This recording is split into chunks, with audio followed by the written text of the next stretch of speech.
All right, sorry for the brief delay, just a couple minutes. Had to make sure everything was good to go.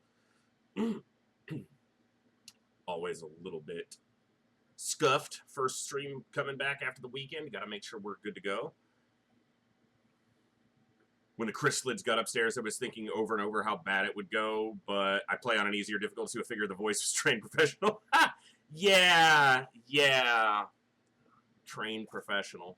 Uh-huh. That mission, if you missed it, spoiler alert, we had a base defense on Saturday that was brutal. And here's the kicker. Base defenses are pretty easy this late in our campaign, so, I didn't really consider it too much of a problem, and then I even said out loud, I'm going to kind of take this too easy, and then the aliens are going to cause a major problem because of crystalid spitters, and that's exactly what happened. But, B-Corp, good to see you. There. It was entirely my fault, but of course it's really easy to see the mistake you make after the fact.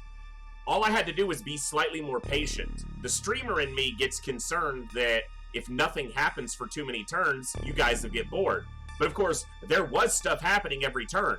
It was extremely tense. Someone in chat, forgive me, I don't remember exactly who it was, said that that mission went from Starship Troopers to Alien really quickly. We're just massacring scumbags to, there's one left, but it might kill all of us. All I had to do was, the turn after the drone died, all I had to do was wait. Just pull the soldiers back and wait 3 or 4 turns, and the chrysalid would go back to attacking the module. I could walk up behind him with a shotgun and win. But instead, he turned around, I ran 2 people into his reaction shot, and I tried to get all fancy with taking him out, and it nearly cost us the base. But on the plus side, it did result in 2 soldiers revealing themselves to be absolute steely-eyed badasses in the face of danger, because they didn't give a damn. They took out all the zombies, and they walked out of there without a problem. Good to see you, Senpai, Mikorp, Kutaki with the hydrate. I got water here ready to go. So, oh my goodness. Let me get caught up on your awesome chat and thank everyone who's here so far. Make sure I didn't miss anybody. I've seen Coviers always here ready for the scumbag murdering. Khan, good to see you. Good to see you, Kutaki. Hello. Watch what happened on the last stream. It was painful to see the base defense. Yeah, that was a rough one, but, that's how it goes. Senpai, hello. Thank you for the posture check and the stretch. Thanks very much for stopping in.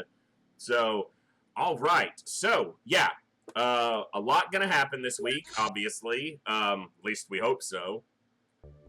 I will switch this over to the screen, to the game here, but let's get everything out of the way. Good morning, good evening, good afternoon, whatever time it is for you, whatever you are, ladies, gentlemen, and everyone else, thanks for being here. I'm the voice, and this is the Echo, where everybody has a voice. That means me, you, our games, our characters, our heroes and villains, our successes, our failures, and all things sci-fi and strategy. This is a place where we come together to enjoy those things alongside challenging gameplay in a chill environment with an awesome group of people in our ever-growing and amazing community. We're continuing our XCOM, Superhuman Ironman, Hardmode expansion, Zero Offensive Psionics campaign, and this is looking to be the final week of the campaign. It's gonna be a doozy. We've got a lot to do. Today, our goal for today is to have the Avenger constructed. That way we have tomorrow, Thursday, and if necessary, Friday, to capture an Ethereal commander and finish the final research so that we can go to Sidonia. That also means we need to finalize our crew, get everyone ready to go. It's going to be a lot of work, but Friday exists as a bonus stream possibility this week. And if we have to, we can start early on Friday. We can run late on Friday. We can get completely ready for Sidonia on Saturday. I know that mission isn't likely to take the full time. We normally stream on Saturdays, but we want to make sure we've got enough time for it, and we can always mess around with some other stuff if we do it quickly. And it's not likely we'll start it at the very beginning of Saturday. The way this game goes, they'll probably do a base assault on us before we get there. So, let's get switched over to the game. So, thank you so much for that bits support, Conts. Thank you. Time to kick the Avenger in the butt and tell it to just fly. We got to get 2 more power supplies for it. So, that's the one thing we fell a little bit short of, was having enough power supplies to start the Avenger, because I sold them off. I did it in the wrong order. I was thinking 4 and 2, but I was thinking 4 nav, 2 power supplies, and it's the other way. So, Got to get 2 more power supplies. Hey, Colin, good to see you. But there is a lab ship on the ground right now, and that lab ship has 2 power supplies in it. It also has a bunch of Ethereals, so it's not exactly an easy assault to do. But given that it is Ethereals, we should probably send our primary crew after it. The only thing is they don't have drones. They lost a couple drones on the last, they fought a battleship last session. So let's look at who's going to be back of our, okay, so Wartang will be ready. Olsen's probably not going to make it for the final fight. Flash the Fourth should be ready for Sidonia. Bike doesn't look like he's going to make it. Orbital is ready to go. And that makes sense because they're already on the craft. We've got a couple wounded people in some other bases as well. Kovier's the 5th is ready. I hope so. Just arm wrestle the Ethereals. Even a rookie should be able to handle that. Yeah, until they melt your brain.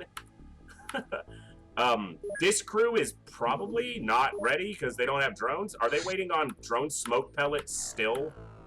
Those things transfer so slow. 18 hours? They're not going to be ready for this lab ship either. We might not get this lab ship, which is fine if we don't. There's so many soldiers here, and not everyone's going to make the final mission. In fact, it's looking like Haynes and Cranium aren't going to make the final mission, but the reality is that means that Cranium, as his first redemption ever, became a colonel and is likely to live the whole campaign because he's not going to Sidonia. Because this 78 just didn't get high enough. We didn't have enough time to train everybody. So, you're still on Kovier's the 4th? Well, Kovier's the 5th ain't making it then, because we ain't losing another one. And if you do get another soldier, you might not be ready to go. Dome probably doesn't make it. I don't think anyone here is at the 90+ threshold, but we might have a couple people. Shanton is really close at 89.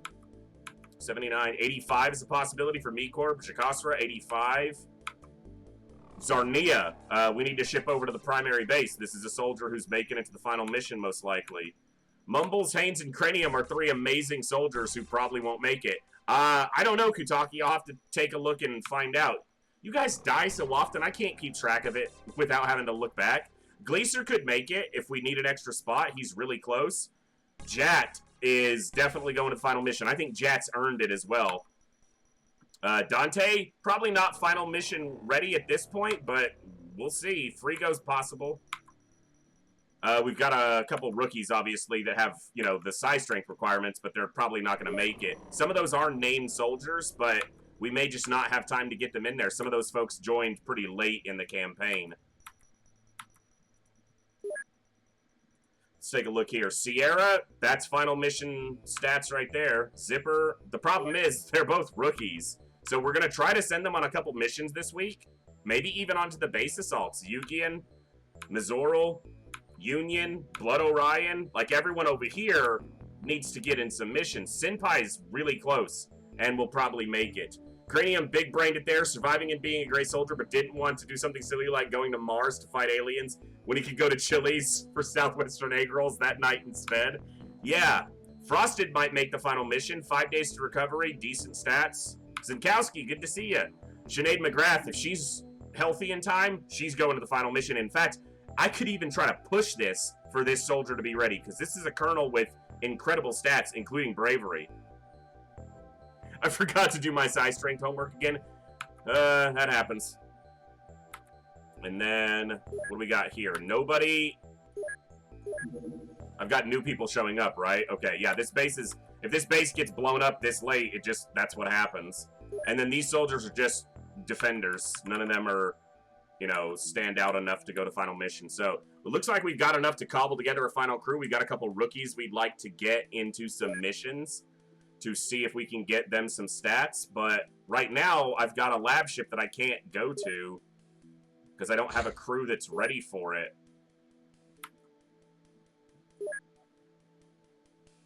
Alright, what I need to do is probably transfer these 6 rookies away so that they can start doing some missions.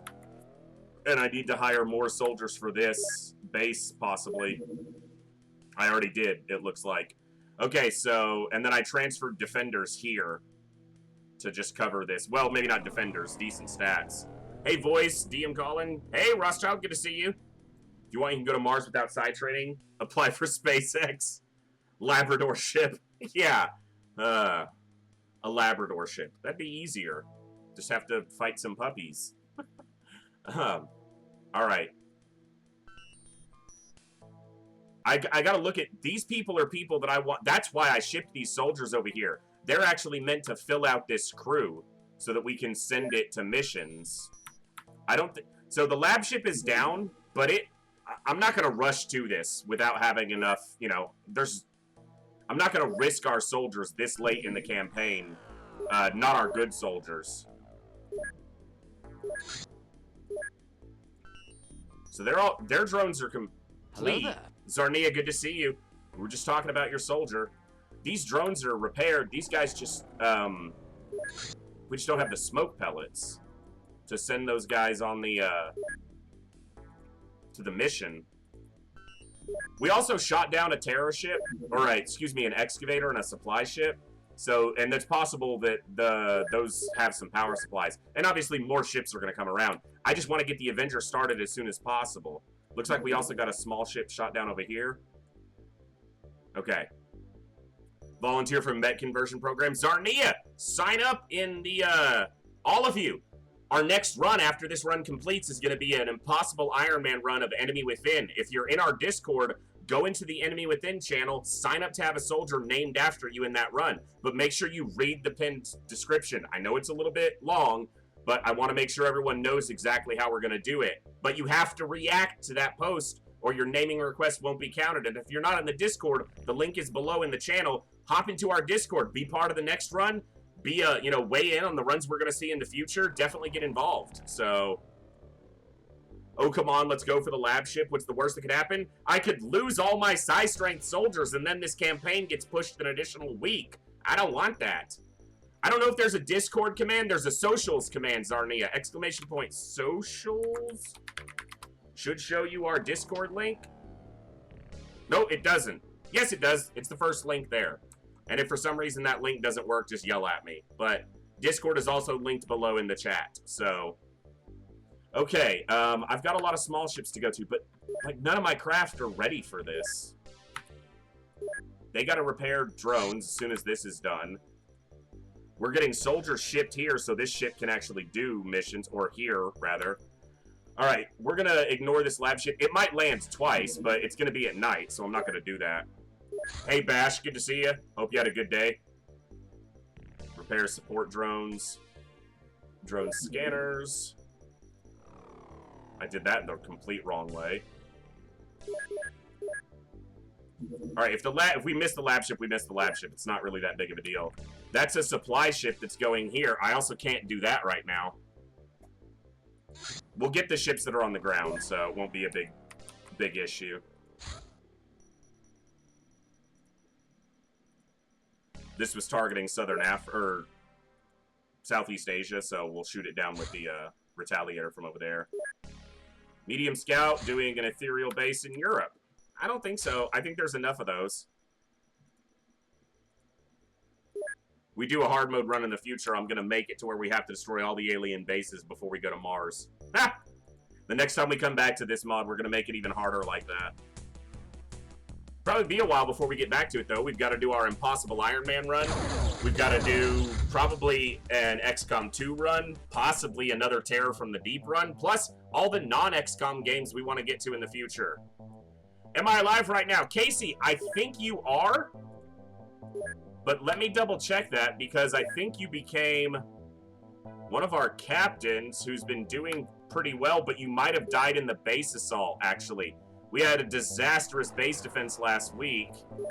Let's take a look at who died in that base defense. No, I don't see your name.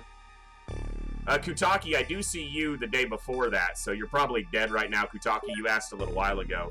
Let me find Casey, because I'm pretty sure I remember seeing you. Are you on our main ship, actually? You are. You've become a captain and one of our soldiers who's deemed to be ready for the final mission. You've got the size strength and the accuracy. So, yeah, you're probably going to be making the final suicide mission on Sidonia. So, congratulations, Casey. But yeah, you've 20 missions, 26 kills. That's better than 1 for 1, and that's kind of what I expect. Wartang, good to see ya. Making it to Sidonia. Yeah, Sidonia. What is this? Oh, it's going to Europe. That's right. All right. Smoke grenades, good. Probably need those. Always need those. What am I talking about? Probably. We're gonna wait till daylight and start knocking out some missions if we can. Supply ship leaving. Lab ship landed a second time, but we won't get it. We won't get it in the daytime. Callum and Ludmilla. Let me go look at them because those were... These were the two who survived the base defense. Neither of them has the size strength to make the final mission, but they are certified badasses. Ludmilla did work on that base defense. She's been on 7 missions. She's got 20 kills. That's a 3-to-1 ratio almost. And Talum Grandmaster held it down as the captain of that defense force. Those two took out the final zombies and the final chrysalid, and yeah, they earned it. UPS ground taking its time with the drones. I know, dude. The drone smoke pellets take for freaking ever. It drives me crazy.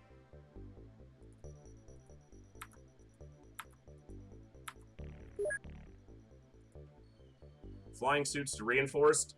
I gotta do this. It's gonna cost money, but I gotta have these suits for the final mission.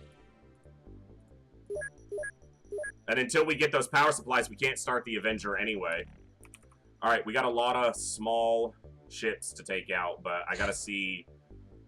Okay, they arrived at Mayhem Base. So we sent soldiers here to try to fill this out. Talum, Ludmilla, and then these were 2 rookies who had really good stats, so we sent them over here as well. Check your front door camera, maybe someone porch pirated the smoke pellets. Dude, that'd be a really stupid thing to do. Try to steal from a secret government, you know, funded military base. But people would probably do it, so...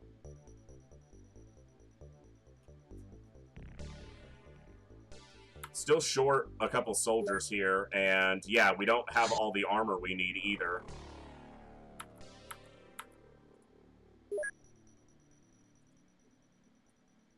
It's gonna be a lot of housekeeping here at the end of the run. Just shifting stuff around, getting everyone ready. And before we go to Sidonia, we'll sell off everything we're not taking with us to Sidonia, just to see how much money how much, you know, extra crap we were sitting on that we didn't need, because we know it's a lot. Alright, well, I don't really want to send our primary ship out on too many missions, but they're ready to go. I actually need 2 more soldiers here. And these rookies aren't exact... Oh, Kutaki, you're already renamed and back in here. You just hadn't been on a mission yet. I might not actually be sending you on a mission right now either. I need to send a couple soldiers over here. I need to find some of the soldiers that I know I want for the final mission and send them over. Zarnia's one of them. Shanton is one of them. Mecorb is possible. I should probably send some of the rookies that I know I want to get a little bit of training, actually. Those are the ones I should send over right now. Jat will be going. You know what? I should transfer them now. I should transfer the people that I know I'm going to want over there now, so that I know that everyone I want is at the right base. Zarnia, Shanton, Mecorb is possible. Jakasra is possible. Jat is going for sure. It's a good rookie. That's another good rookie. I should probably send them over there just in case. Wow, everyone at the bottom here was pretty good. That's why we sent them over here for training. Alright, we'll try to get them some expertise here. These other folks can go now. Alright, transfer to Havoc. That's going to be Shanton, Mecorb, Jakasra, Zarnia. Leave the rookies for now. Let's go here. It's all rookies, right? So I've got a lot of rookies I want to send on some missions. I need to get them all together. Probably at this base, because I've got a captain and a sergeant here ready for them. I could send these rookies over there. How many soldiers did I ship out of here, though? So I've actually got... As soon as I've got room for 5 more soldiers on this ship. I've got 4 rookies here. Flanagan's possible. All of these. Calendar's possible. Sierra, I would like to get into the fight. Zipper. Shotgunner. Worthy. Yugian, possible. Mazoral. Union definitely needs... Okay, Union has to be moved. And he's also... And Blood Orion. Okay, those are two that are definitely getting shifted over. Senpai's wounded. We can ship Frosted now. He'll be recovered in 5 days. We can ship McGrath now. Ah! Sorry, my head's trying to wrap around logistically how I need to do this for getting these final soldiers some training. I can ship Frosted now and Senpai now. Senpai probably won't be recovered in time. Although I'll probably be waiting on McGrath anyway. Alright, so we'll ship the 3 wounded to Havoc Station. Let's make sure they're in armor now, because I don't... Well, it doesn't matter if they are. Transfer to Havoc, Senpai, Frosted, and McGrath. Nobody there. And nobody here that needs to be... Yeah, okay. Need to hire a personnel officer? I absolutely would love a personnel officer. That would be great.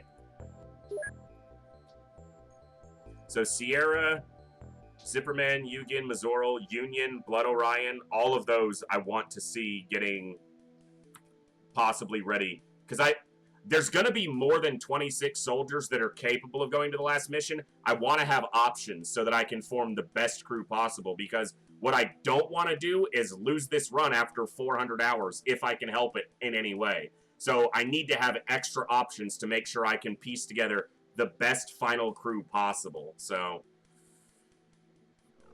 that's going to mean that these soldiers here need to be shipped to Chaos Base, Chaos Station, ready to go. So let's get the people we know we want to get some training.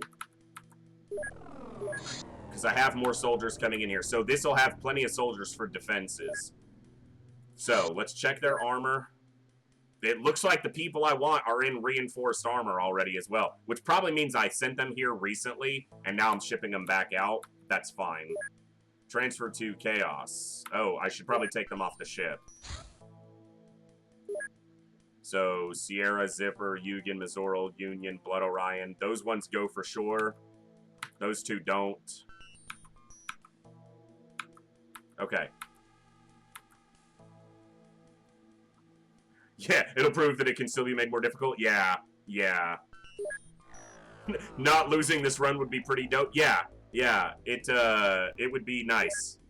But we'll just have to see what happens. Sierra, Zipper, Yugen, Mazoral, Union, Blood Orion. Transfer.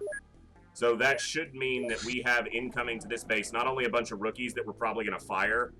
It looks like these people were starred because they're coming in as possibles.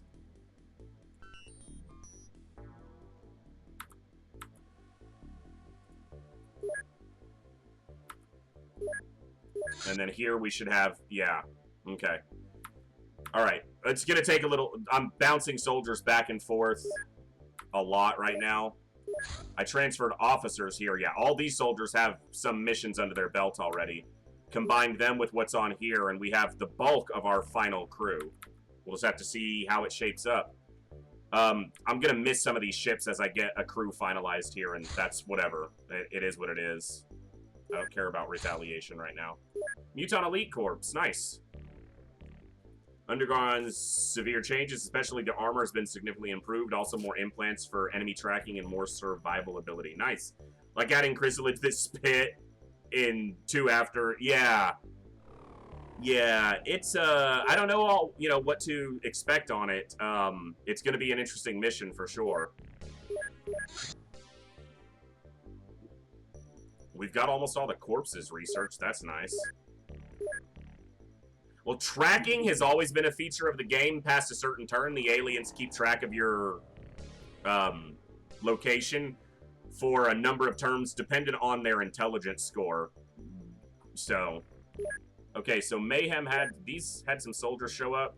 Okay, so they were just defenders. That's why they were tagged. Like, they have good stats, but not good enough for the final mission. So they were sent here as a defense force. And it was the same with these guys, I think. These guys might have been sent here to actually, yeah, to actually do missions.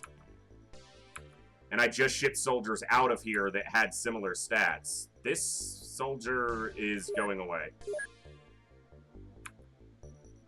Okay. Wow, that's a really good soldier. Okay, I see why I shipped him the way I did. This is what I meant. I bounced around a lot of stuff, and I didn't keep track of it very well. So some soldiers might wind up getting bounced back. Okay, 83. These other stats are good, and 83 is not super low, but it's too low that he's not going to make the final mission. We'll leave him here as a defense, but he's not going on the craft.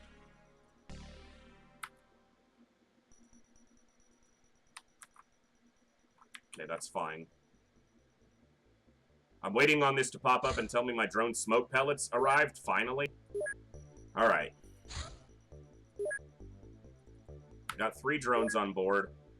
How long on the other rookies? It's like 10 hours? 9 hours. And it's not rookies, it's soldiers. Okay, let's just get them to arrive, and then we can get our crews ready, and we're good to go. Alien Harvest in Southern Africa. We can shoot that down. There's going to be plenty of ships, so for the first time in this campaign, I'm ignoring ships that are on the ground, because I'm trying to get everything organized here, and it's a lot to do.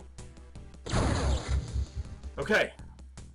We'll be starting with some scumbagging here momentarily. There we go. That's at the primary base. Here. Yep. All these soldiers are already officers. It probably means that these 2 soldiers need to be shipped somewhere for defense. I might throw Kutaki on a ship. It is a named soldier, but we're trying to finalize for the last mission here. And I said before, not everyone's going to make it, so... Senpai Fra... Okay, they arrived at the primary. Here we go. This is what I wanted to see. Alright, let's get this crew finalized. And by that, I mean... some of these soldiers are coming off right now because we know they're not going to make the final mission. If I need extra firepower, I'll put these guys back on. But we know those 3 aren't making it. And if I don't fill out on... So, we know we want Blood, Union, Nazoral, Yugen, Zipper, and Sierra. All of them have the stats that, you know, they're ready to go. Firing accuracy and psionic strength are high there. Okay. That one is obvious. And obvious. Might not on the slightly lower end of that. Okay, might not as well. You know what? I might just be putting 2 of these soldiers back on board. I could also take someone else off who's not likely to make it, like Shivko here and Sebastian Solheim. They're not making final mission at 79 psi strength. They're good soldiers, but they're not going to make the final mission, so... these other soldiers have a chance to. Yeah. Okay. Let's put these at the bottom. Let's figure out where these soldiers go. That's sniper. That's heavy.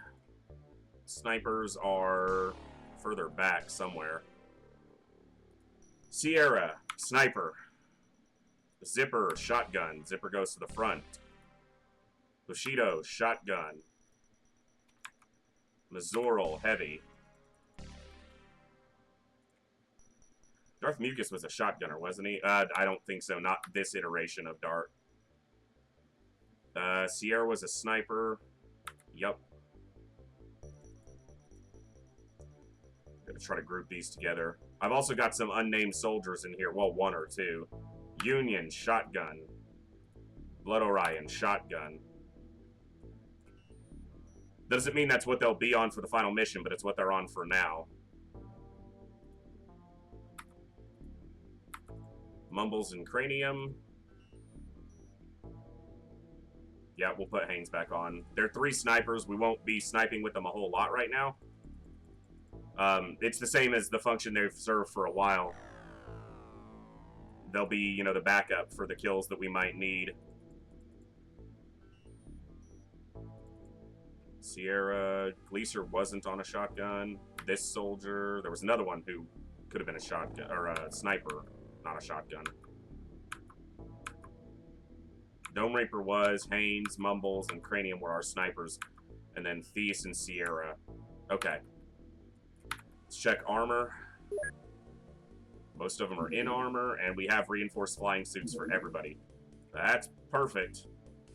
I got a lot of armor here. That's nice.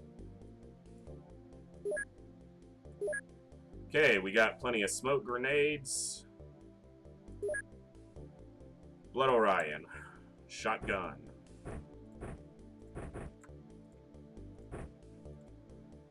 Psi strength less than 90. Yeah, this late in the game, we really need that 90 plus. Like, a soldier who's got great stats and is in the high 80s might make the final mission. But, you know, they'd have to be if we really need that spot filled. That's pretty much what it'll come to.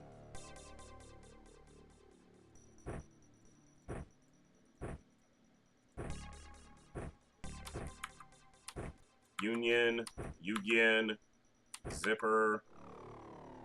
Okay, this is a heavy... How overloaded were you? Substantially. That'll work. Octavian. That'll work. A couple grenades.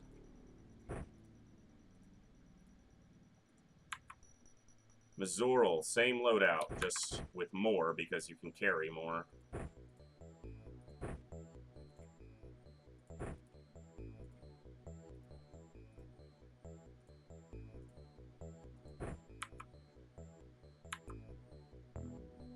It's not exactly the loadout I'm gonna put on everyone, but like the new snipers won't be able to carry that much, but they can drop this. Hello, back from basking in the joys of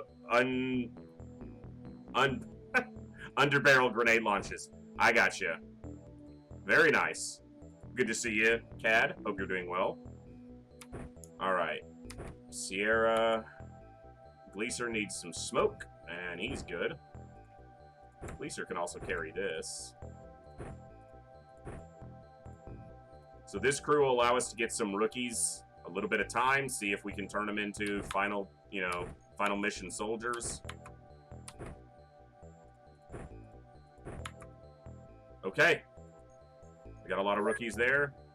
Who the hell needs sniper spotters? Artillery spotters are better. That's fair.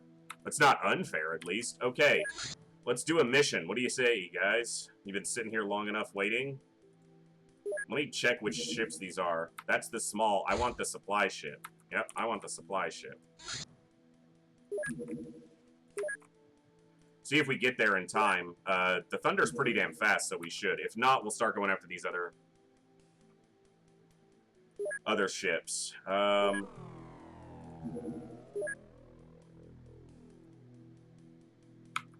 These are all soldiers that could be, except for Rudy Boss here. I should transfer him out with Peng and Talum and Ludmilla. They're here for defense. That's fine. I know I've got other soldiers bouncing around and a lot of new recruits coming in that we probably don't need, but we'll keep at this point just for base defense unless they just have absolutely horrible stats. Okay. All our bases are still, you know, ready to defend themselves if it comes to it. Oh, we're gonna get there in the day, just barely. Nice. Okay, so this supply ship, but we did shoot it down. We'd like to see 2 power supplies here so that we can start the Avenger build, but we shot it down, so the likelihood of there aren't going to be power supplies. We're close to the ship and facing the doors. Door here, door here. Pretty good layout. Street usually indicates edge of the map, but not in this case. Looks like we go a little further. Alright. One thing we have to try to avoid in any of these missions is losing soldiers. I don't care about the drone if it dies. Losing soldiers this late in the run is going to be a big issue. We need everybody we have, so... Did he fire twice or 3 times? Well, he fired twice before. Now he fired 3 times.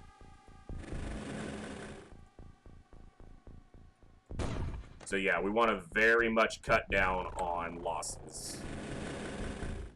Obviously, it's not always a choice, because RNG be wicked, and XCOM is XCOM after all.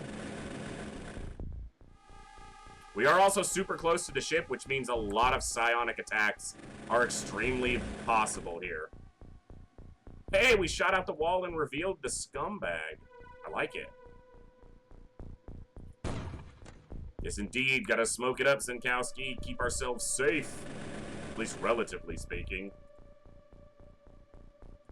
Okay. Well, we got new rookies with shotguns who have great stats. Let's see if we can turn them into squatties.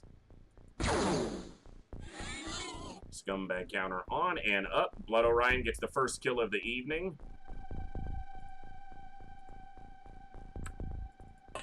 You know what? Hold on. Where's Sierra?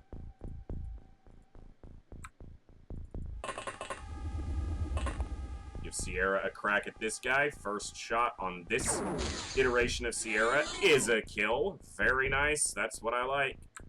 Hey, newbie. Don't get shot. Ho, ho, ho, ho.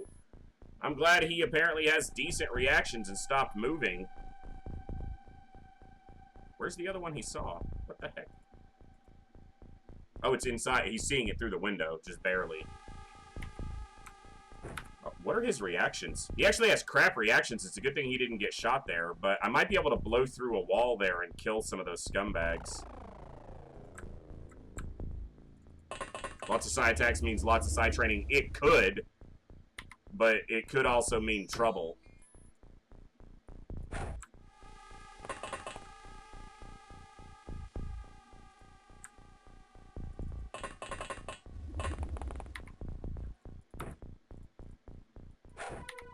And most of the soldiers that are on this craft that I want to take to the final mission are already at 90 plus. So, you know, it is what it is if they get a little extra, but what it probably means is on Mumbles, I don't need to drop the clips.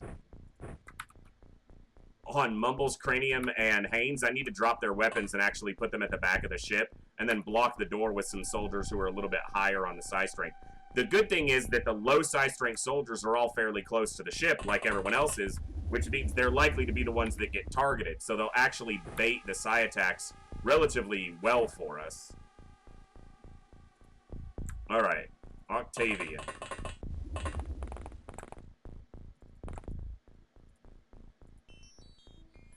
Well, he hit the ground. I was hoping he hit, no, he hit the wall right there. It's not the panel I was hoping he'd hit. We'll try to force some shots onto these. You are just in the worst spot, Blood. Buffalex, thank you so much for that 100 bits. Thank you for that generosity, and hope you're doing well today, friend. Alright, well, we're getting the cover out of the way. Right? That's the story. And we're sticking to it. Hey, good to see you. Darth, might be able to block the door. Haynes, good old buddy Haynes. See, even if Haynes gets a max increase to psi strength here, he only goes to 80. Which means he'd need to do that a couple times before he's final mission ready for us. It's unfortunate. We tried to get those soldiers with, you know, they had great stats, but their psi strength just didn't grow fast enough. Frigo? Frigo can block the door.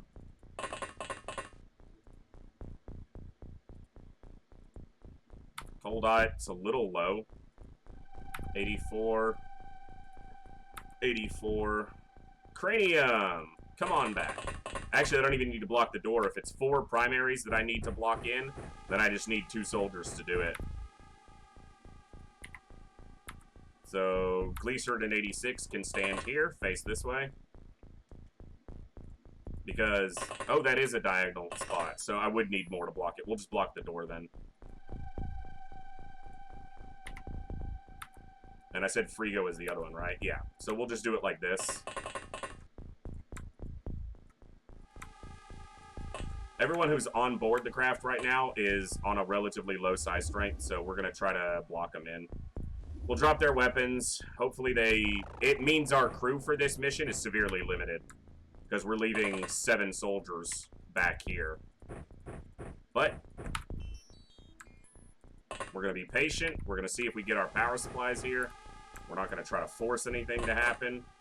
We got plenty of, you know, plenty of bodies to deal with the scumbags. At least we should. You know what I can do here with these guys? I can help them, or I can help extend some smoke with them, even if they don't move away from the ship for a while.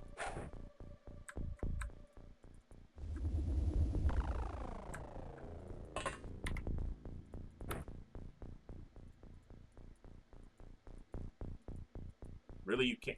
Okay, fine. Throw it over there. It's because of the edge of the ship, for some reason, blocks there, even though it looks like it's a straight shot.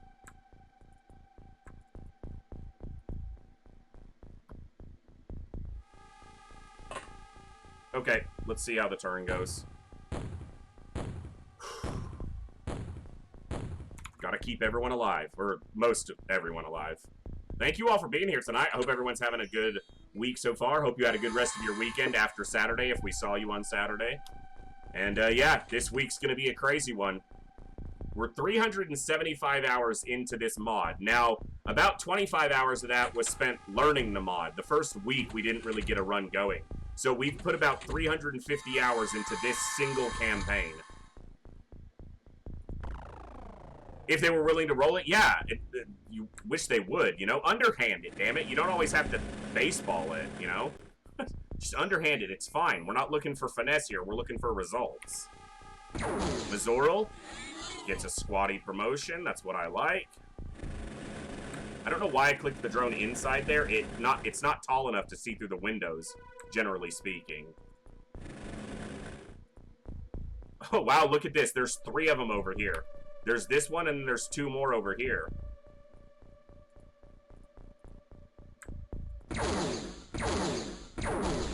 Come on, Octavian, you can do this. Yeah, so close. Wait a second. Oh. Can't increase my throwing accuracy with underhand throws? I mean, you damn well can. You certainly can. It's all about hand-eye coordination. It's gonna work the same skill set. I'm tired of the excuses.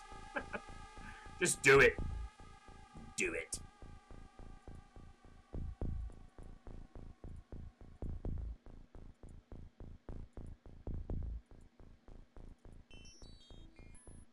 Come on, Rook. Get you a squatting promo. Oh, what the hell are you shooting at? You have a 69 firing accuracy. What the hell was that? That was pathetic shooting. That's what that was. Blew it. Through it. Yep, that's the one. Alright, Sierra. Now, I'm pretty sure the other ones are in this line, but I'm not certain of that.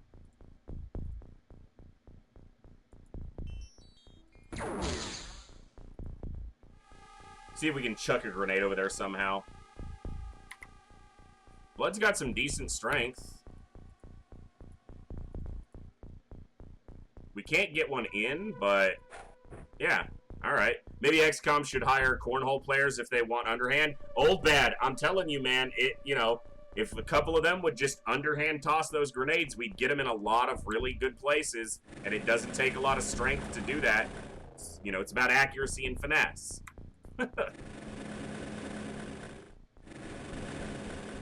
What's up? Scumbags. What do we got? 1 and 2. Alright, cool. This one is straight in line with the door. Or the window. Too many shotgunners, but that's just how it goes sometimes. Yeah, too many shotgunners. I put 4, I think, and with 7 of my soldiers not in this fight, essentially, that's too many.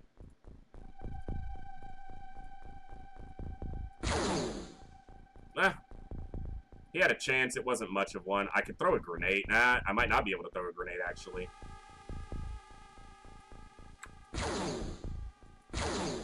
Oof. Close.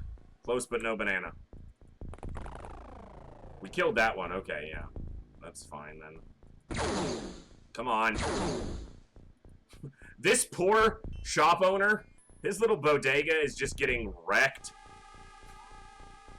He's like, yeah, you killed the aliens, but... Alright, Frigo. I want the rookies getting these hits, but...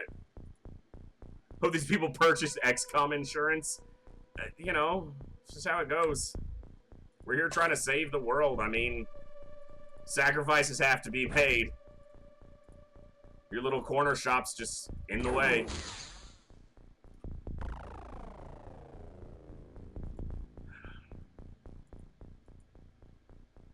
Alright.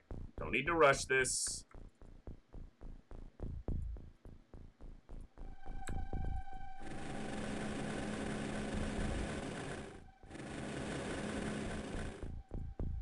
Doesn't see anything.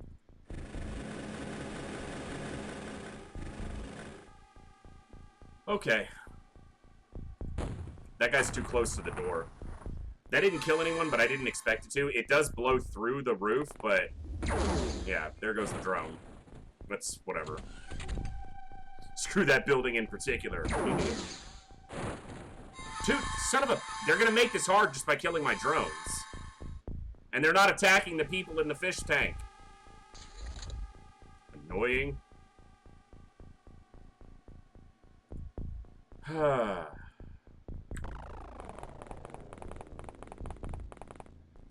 Okay, I know there's two over here. Fucking locate them, thank you.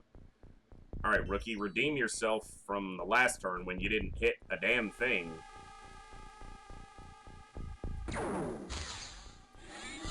Alright, 5. xcom famously operates on a shoestring budget. They only get a few... yeah, that's true.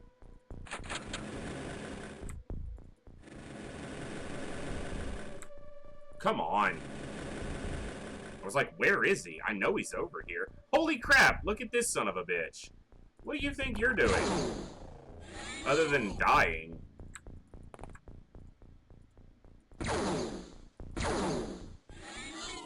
Okay, that's 2 more. There's 1 over here that I'm gonna need to try to spot. I think there's 1 over there. 3 on the ship. That's whatever. And this was my other... that was the other spot we saw. Okay. New from Geico, home, auto, and xcom insurance. Bundle them together to save. Exactly.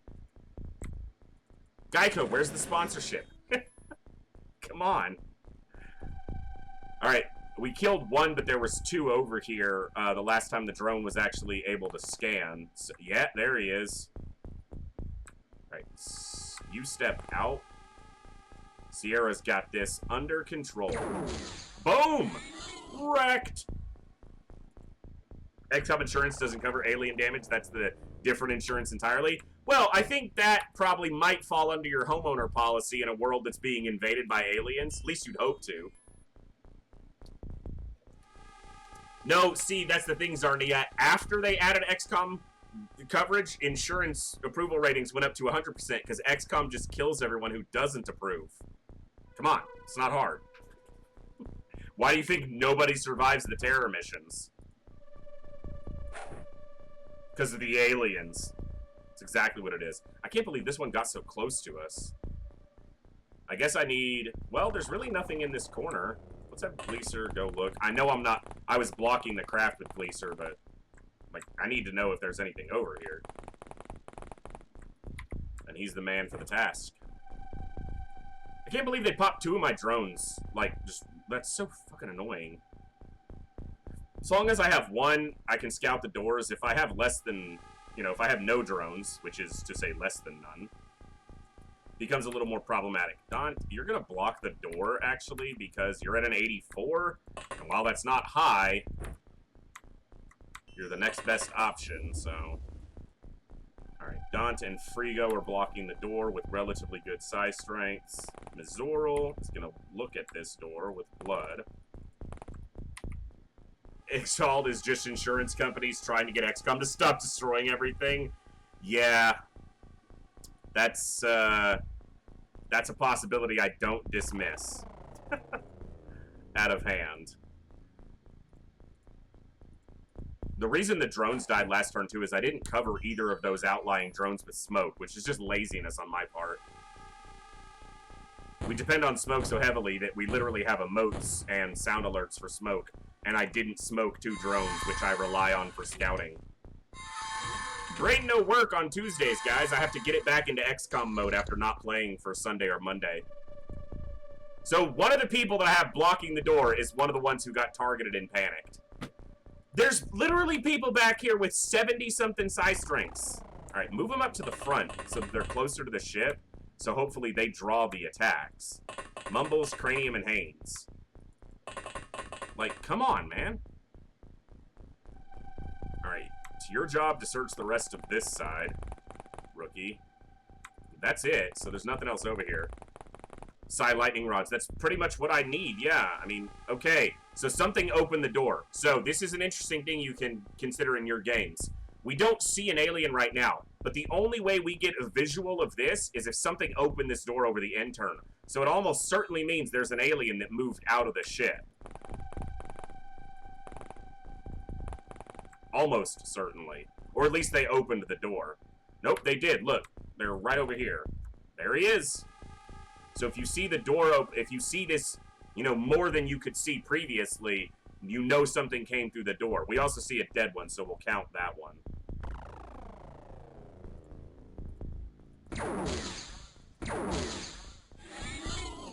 Nice.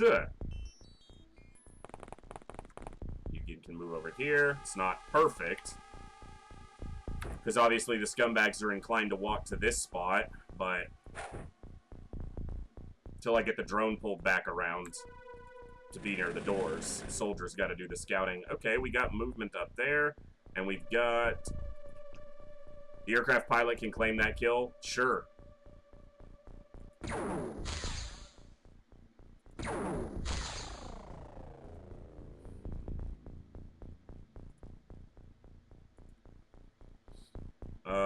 It's on this line. Hey, Dan, good to see you. You're actually on this mission. We're doing well. Hope you're doing well, too, today. Seriously. You know what? Okay. You want to be like that?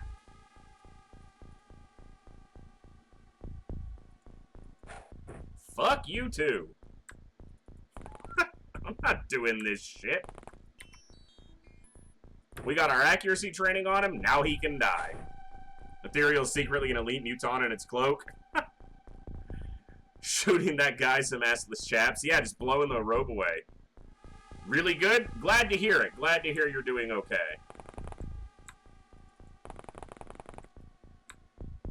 Bet he's gonna survive that nade. Shift, I'm happy to see you, but shut up. He better not.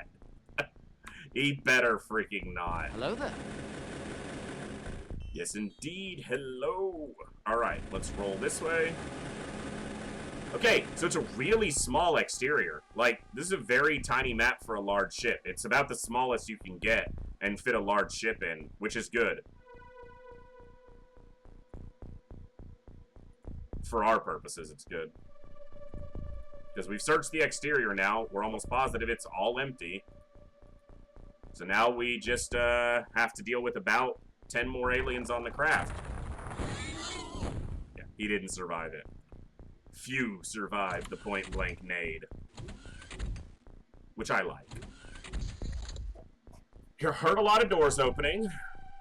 I was about to say heard, because apparently my grammar doesn't work on Tuesdays either. Rest in pepperonis. I think he was more of a sausage and onions type guy. You know, ethereals are probably evil and like pineapple on their pizza. Like some of you out there probably do. Yes, I said evil. Yugen has a 90 size strength. He's going to go here. And he's going to do this. That's my drone. And everything else looks to be inside. That's 3 tiles? 1, 2, 3. Oh, is there one standing here? Wait a second.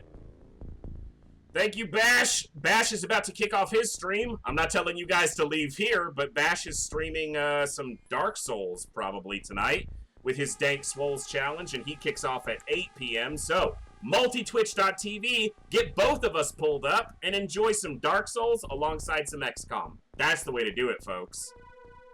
But definitely, if you're into Dark Souls, as well as Bash is going to start doing some kind of variety stuff on his Fridays. He's going to be maybe playing some Apex with some friends from work. He's going to be playing some, hopefully, some old platformers. He's a really good Super Mario Brothers player, freaking Super Mario Brothers World. Metroid. I know he used to speedrun Super Metroid, so yeah, if you guys are looking for some more entertainment, especially on Fridays when I'm not normally live, that's a man to check out. Alright, let's go here.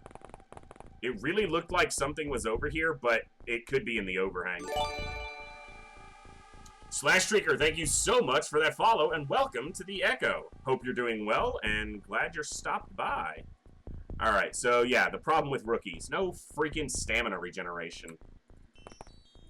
We're gonna pull back a little bit from the door here, because, yeah, I don't like being this close to the door.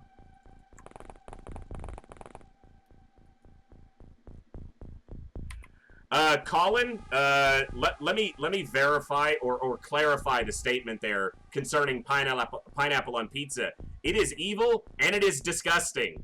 It's my personal opinion, but, you know, this is my little corner of the internet, so my opinion is law. Not really, but no, it's gross. Stop it. Stop it. Get some help.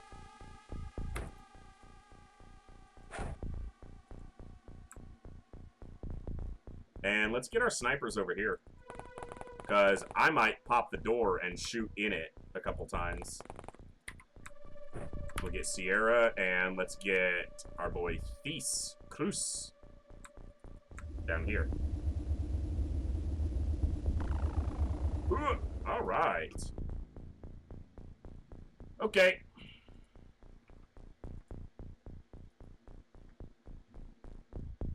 The drone has pretty much searched the exterior, so the drone can start popping the door and hopefully reveal some more scumbaggery.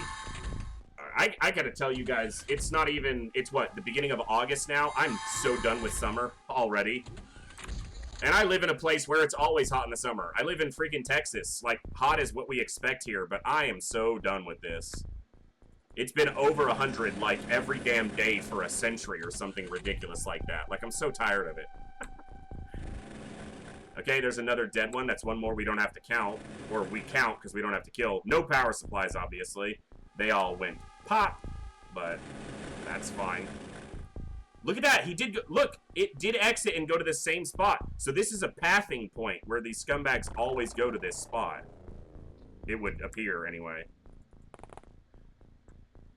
What is the soldier at first floor doing, using the ship as a toilet? Yeah. Alright, let's see if we can pop this guy with a shotgun. Destroy a little bit more of this tiny little shop owner's livelihood. We'll just snipe. I missed one snipe and then misclicked the other. I'm a great XCOM player, guys. You should just, you know. Living in Algeria, go to 50. So, I'm assuming you mean got up to 50 Celsius, which is ridiculously hot. So, I don't envy you that. It wasn't quite that hot here, but nice shot. Yes, indeed, Shift. I love that emote. That is one of my favorites for sure. Roll better accuracy rolls, duh. I mean, yeah, my percentage dice rolls were crap there. Okay, so Frigo is apparently having a little bit of a problem here, being targeted repeatedly despite having a higher size strength than these three soldiers. So, yeah, that's ridiculously hot. I do not envy you that. It got up to about 44, 45 C here one of the other days this week, but that's about the hottest we've seen right now. But, geez, 50? Ugh. And I know so many of our viewers and members of our community are in places where air conditioning is just not a thing. Yes, Inkowski. So the actual temperature was probably like 114, 115 Fahrenheit, but the real feel was 122 because of the humidity and the bounce back from the roads and everything. It just bakes the heat up even more. You know, it's the same thing that happens in desert environments with all the sand, which just holds the heat and then blows it back out. So, mostly job, yeah, Shift. The economy here is, you know, the economy in Texas is one of the best in the country, and it's also my home state. I was born and raised here, and I've moved away a couple times, but coming back is common for me, and I've been here a while. But yeah, job is the primary one. Now, of course, If I quit that full-time job at some point and I get to entertain you beautiful people full-time, I can do that from anywhere where there's a high-speed internet connection. And I might very well move somewhere colder because my kids live up north. And if I had the freedom of supporting myself through not having to have the job that I have down here, I would definitely move further north. I don't necessarily want to live up there, but I do want to be closer to my kids. And if I had the ability to do that, that would be pretty cool. All right, so we've got something in the upper walkway. They're damn near Canadians. They live in the northern part of Michigan, so they're damn near Canadians, which is not the worst thing in the world. 44, that's like easy for you. Yeah, I imagine it is, Dan. You know, and around here, when I say, you know, people are like, oh my God, it's 35 here. And I'm like, come on. It's just all whatever we're used to, right? Some of us are used to the heat, and I'm used to it. Like, I deal with it without any issues. It doesn't mean I have to like it. It sucks. I'm done with it. Alright, Frigo didn't freak out that turn. We're going to put Frigo in the ship, and we're going to move Gleaser back over here to his former position. It'll take him a couple turns. Actually, he can sprint there now. Never mind. It won't take a few turns. Gleaser's ready to go. And Dan's blocking the door as well. I am not going to be aggressive on this mission, so the last part of this mission is going to be a little bit tedious as we wait for the aliens to filter to the doors. But going aggressive here just risks losing valuable soldiers. And this late in the campaign, I'm not going to risk top-tier soldiers just to shave 10 minutes off of a supply ship recovery that we're not even getting power supplies on. I need to drop these grenades. I should have done that last turn.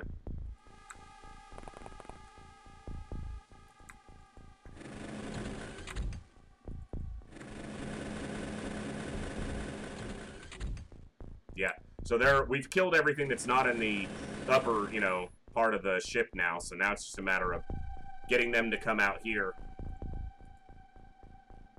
1, 2, 3, 4, 5, 6, 7, 8. That could be all of them that are left. That would be 20, I believe. And Gleaser, go down to the ramp, and Neil, face this way. Okay, now it's just a couple turns of waiting. Most of them aren't going to come outside until turn 14 or 15, but... Also, we hit our follower goal of 250 during Saturday's stream, so that means we will be doing a giveaway this Saturday during the final mission. What my plan is between the surface of Mars and the final actual interior base of Mars. Between those two levels, we'll take a short intermission and do our giveaway. What exactly the giveaway is, I'm not 100% sure. I'm finalizing that right now. It's most likely going to be a $50 Steam gift card giveaway. So I know not everyone uses Steam, but that's the safest and securest and easiest way for me to do a giveaway is through Steam. So Saturday afternoon, sometime during the day, I don't know the exact time, so you'll have to be there if you can. Between the first and second stages of Sidonia, we'll do a giveaway for a $50 Steam gift card. So be here for that.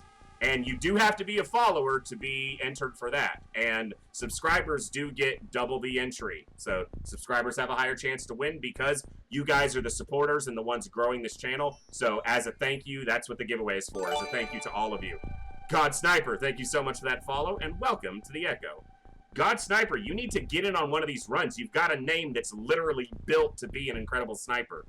Which reminds me... Whoa! Whoa! Whoa! Gleaser just killed Haynes? Was that Haynes or Mumbles?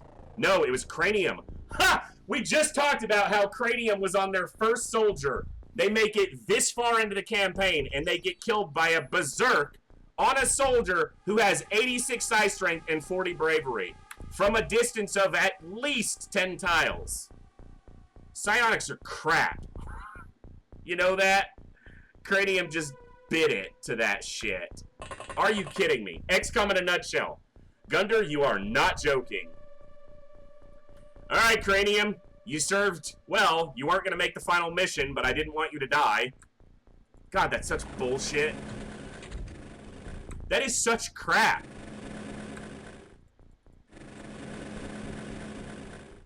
I'm about to storm this damn ship, but you know what'll happen?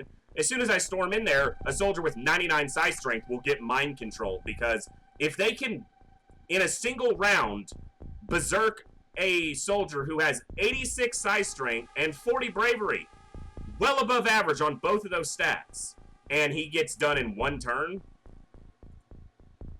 And the thing that kills me even more about that is Cranium, who is standing right here, has like a 73 psi strength, significantly lower than Gleeser, and he's closer by one tile as well.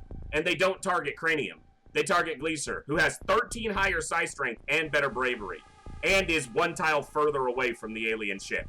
There's literally no logic to the way the psionics work. And I'm still thinking the numbers are what skews it so much, but whatever. And now I've got to drop his weapon next turn, and then I can't block the ship properly unless I put Frigo back up there, who also freaked out with an 85 psi strength and a Okay, game. Okay. And there's nothing for us to do except wait on them. I'm just about to pull all the way back from the ship, so they have to come to us. Like, just into the back corner of the map. Screw them.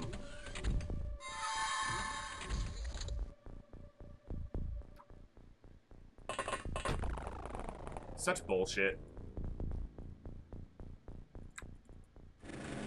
Oh, and it was also a colonel who got killed, which means everyone got a freaking morale penalty because of that.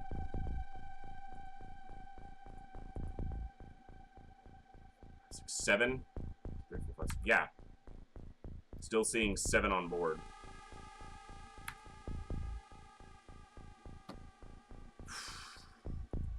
Okay.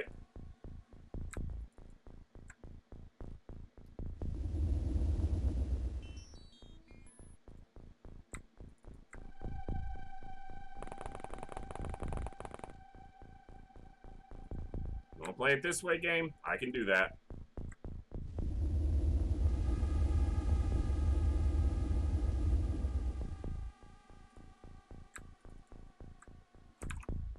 We'll position far away from them so their psi attacks can't do a damn thing to us, and then they have to come out of the ship, so fuck them. It sucks to lose Cranium only because Cranium was on their first and only redemption. They'd survived this long as a very well-accomplished soldier. So that's the only reason it sucks. They're not going to make the final mission, so I didn't lose a key component to our ability to turn this into a victory. It just sucks because they were a good soldier, and I don't like seeing any of you guys die.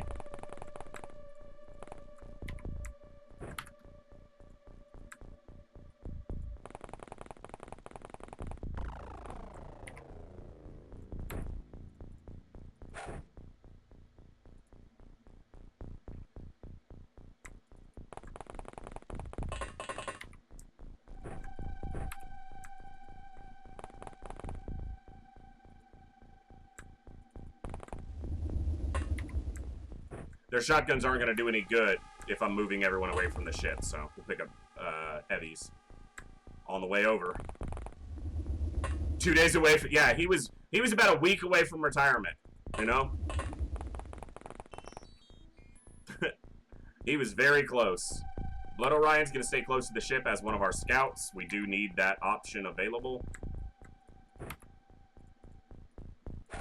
As well as Yugen. And what's going to happen now is that because they're the only 2 in range, they're going to get bombarded with psi attacks.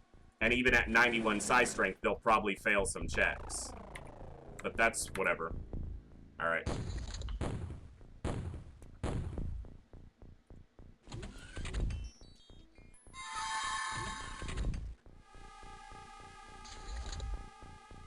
Yeah, no weapon to go berserk this time, Gleese. Sorry, bud.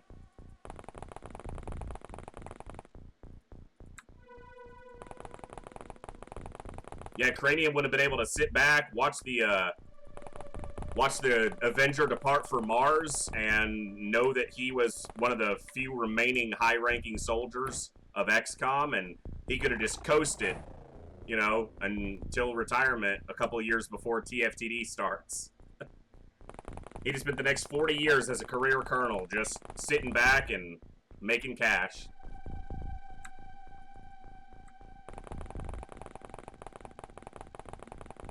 But instead he's dead, because Ethereals are scumbags.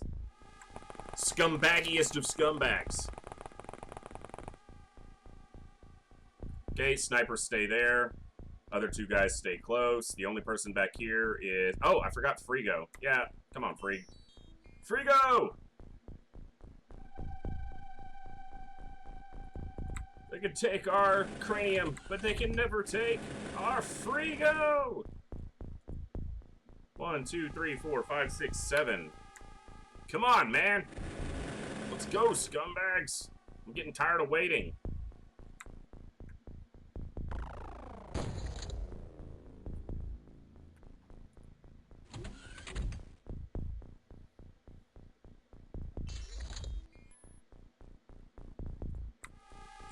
I know this isn't extremely entertaining, watching me wait for the aliens to come out of this craft, but as I've said before, it's not worth risking any of these soldiers to speed this up by a tiny bit. Because going in there, it would take just as long. That's the reality, because we would definitely lose soldiers, which means it takes longer to get new soldiers into position. And we lose too many soldiers here, and we extend the length of the entire campaign, and I don't want to do that. So, rather take a little bit more time right now.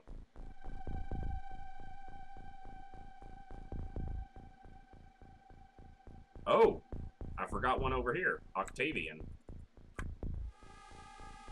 That's because his energy was dead for a couple turns, but he's getting it back now. If I leave the drone there, it certainly gets sorted when something opens the door or shot. Okay. It's funny that I left my snipers as the closest to the craft, instead of putting them in the corner and leaving two heavy plasmas closer.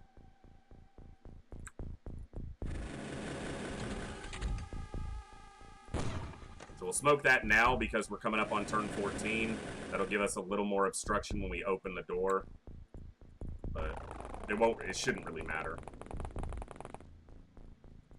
Alright, so we can't really block people into the corner here unless I need to have twice as many soldiers. But they can't psi attack us from this far away with any degree of success, so. And we can shoot at the door with a decent accuracy with heavy plasmas on aim shots.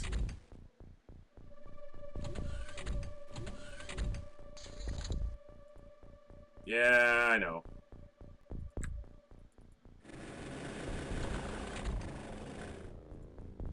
They're moving towards the lifts. Hopefully that means they'll come out in a couple turns. Turn 14. Now they get our location. They should deem it necessary to attempt to assault us. I may have to move the two soldiers who are right on top of the craft further away. These two. Just so that the aliens don't spend their entire turn psi attacking. Hey, there's a reason that these guys are right here. And that reason is because you suck. Bad. That's the perfect formation for a blaster launcher. Yeah, good thing is they don't have any blaster launchers. So, Dino, thank you so much for the follow, and welcome to the Echo. Yeah, good thing is no blaster launchers on a supply ship, so.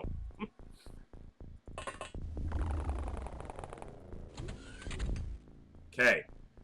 That was something I was concerned of, moving him over there. He can almost get around that corner. He can't make that corner, and he'd be running in a straight line as well. He can make it up in the air, but then he'll get shot in the ass. His best option is here and facing this way.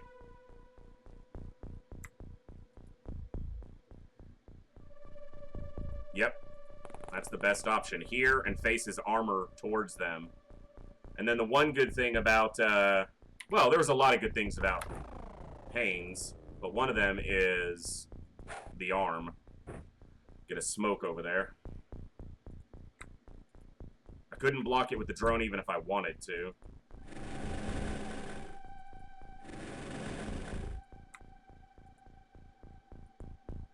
You know what? I'm gonna do this. It's risky, but there's a chance he gets a reaction shot on one of them if it walks too close, and he could kill it, and I'll block that door with a drone. Now, one of them saw him, but it doesn't really matter. They know they're there. And Ethereals, see, they're freaking... And he runs in... Son of a bitch! You can't... It makes no sense that they would run towards the craft. I can't even kill this thing because of where he's standing.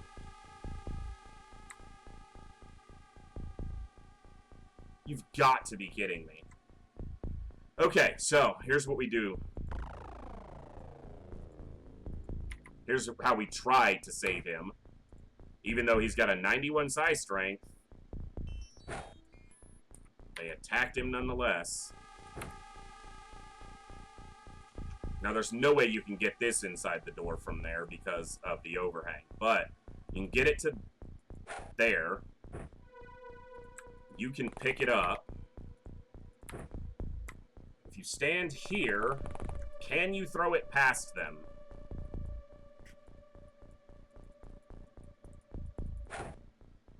Did that hit him? Son of a bitch! There's a chance that you get it to this square and then it kills this guy. Instead, now he's standing on a primed grenade, and there's nothing I can do about it, so... Now, he could live through the grenade, but he's gonna get shot anyway, so it doesn't matter. Like, he's dead there almost every time. Fucking stupid that they panic. It's stupid that they panic because... I need to ask Hellraiser if he's changed the behavior for panicking. So, the way panicking behavior is supposed to work in the game is that the soldier is supposed to target a random location southeast of them to run to. Well, he was standing here, so southeast of him is over here somewhere. And instead, he runs north and west to go into the alien craft. So, literally the exact opposite of what he's supposed to do when he panics. I want to know why that is. Because it doesn't make any damn sense. Fuck you. And that's fresh smoke, and he saw right through it. Okay, the drone's almost dead now, too. Let's see if the grenade kills him. Nope. Now they'll open the door and shoot it. It's irritating.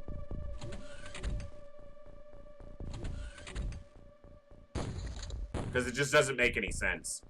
It doesn't make any logical sense. Now, if the alien is mind controlling you and runs you into their ship, I buy that. But if the alien, if you panic, you're not under mind control, the last thing you're going to do if you're panicking is run towards the aliens. You're literally going to run the other way. So it doesn't make any sense. That's something I hope that a modder addresses. Someone who mods this game should address that in an appropriate way. Nice shot, Mazorl.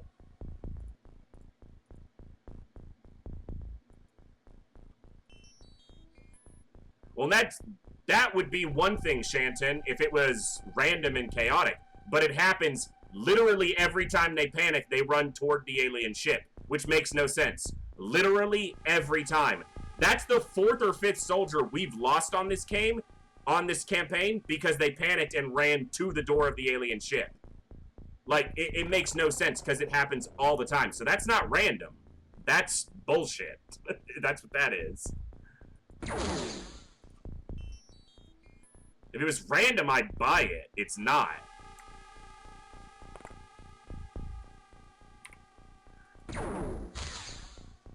Come on.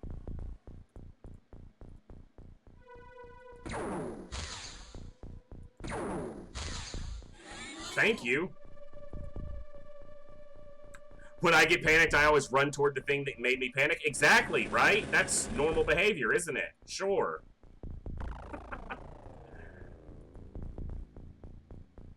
Are you seriously standing out here, you fuck?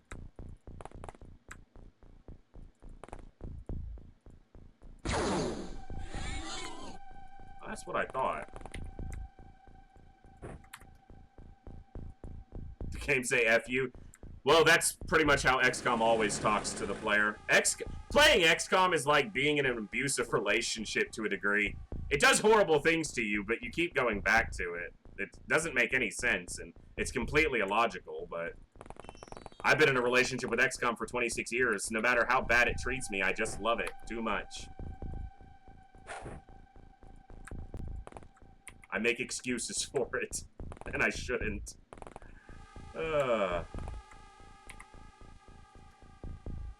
OG XCOM does have strange mystical qualities. That's for damn sure. Smoke closer there so I don't screw that up by accident. And you've got enough to drop a smoke, so that keeps them a little cover. We killed 15, so 5 or 6 left. If the count was correct earlier, there should be 5 left.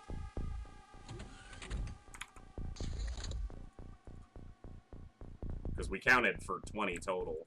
But it's rare that we've seen less than 21 on this, on a supply ship.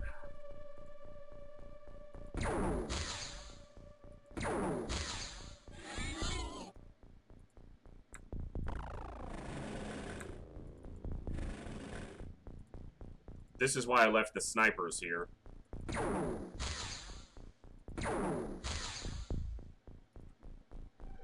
He freaking lived? I don't buy it, game. I can run him there and probably kill this alien, but then he can't get back and into cover, so it actually would be completely stupid to do that. Okay.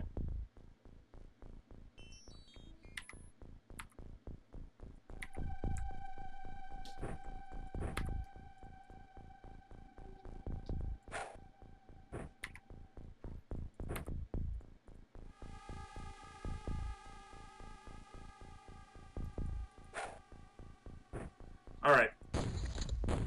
Reinforced flying suits now. Apparently. Panics? Oh, he didn't run towards the door? Are you sure, game? Are you sure? We didn't hear any doors open that turn, which means no aliens came outside, but there's probably one right there. The one we shot already. Almost certainly the one we shot already. Let me get some kills spread to this guy as well. I think they're pretty even, but we'll try and make sure.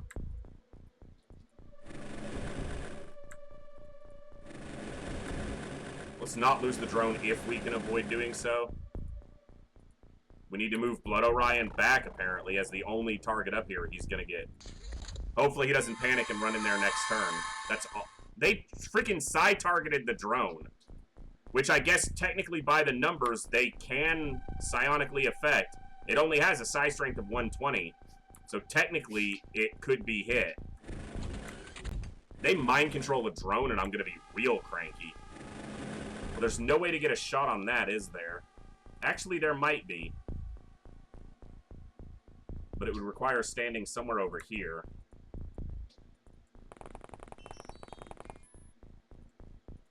No chance, right?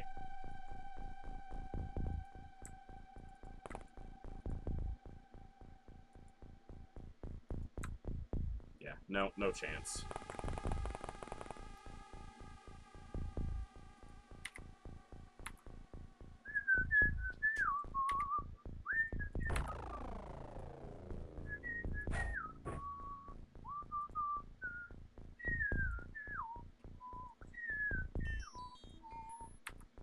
Alright, Blood. You're gonna hold firm there. No more psionic crap affecting you. You're a badass. You got this.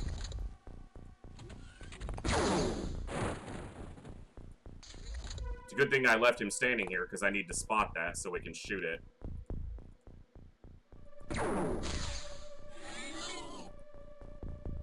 That's 20 or 21. There can't be but 1 or 2 left at most, so...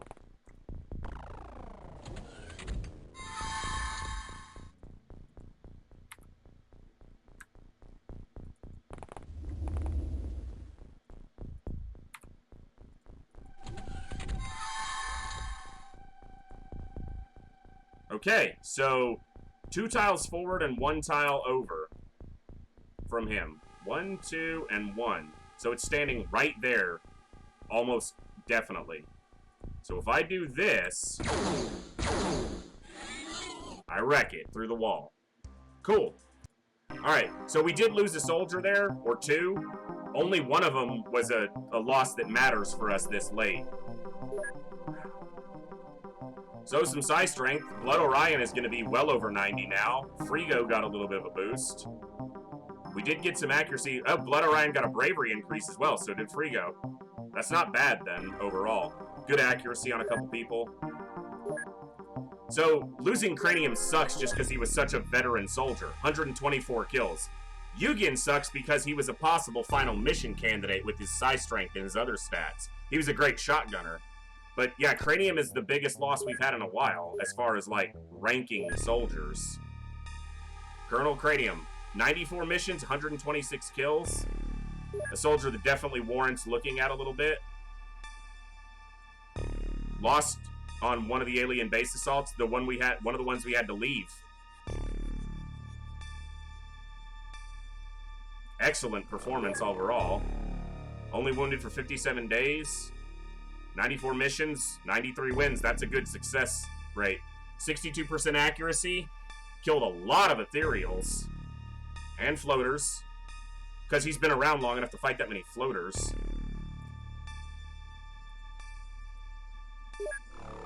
Hold on. Combat. What was his primary weapon? Heavy laser sniper, plasma sniper rifle. He's always been a sniper. Got a couple blaster launcher kills, though, too. He's done it all. That's a good soldier. Yeah, you were on that mission? No, you're on the other ship. You are still alive. We just saw you a little while ago. So. Okay.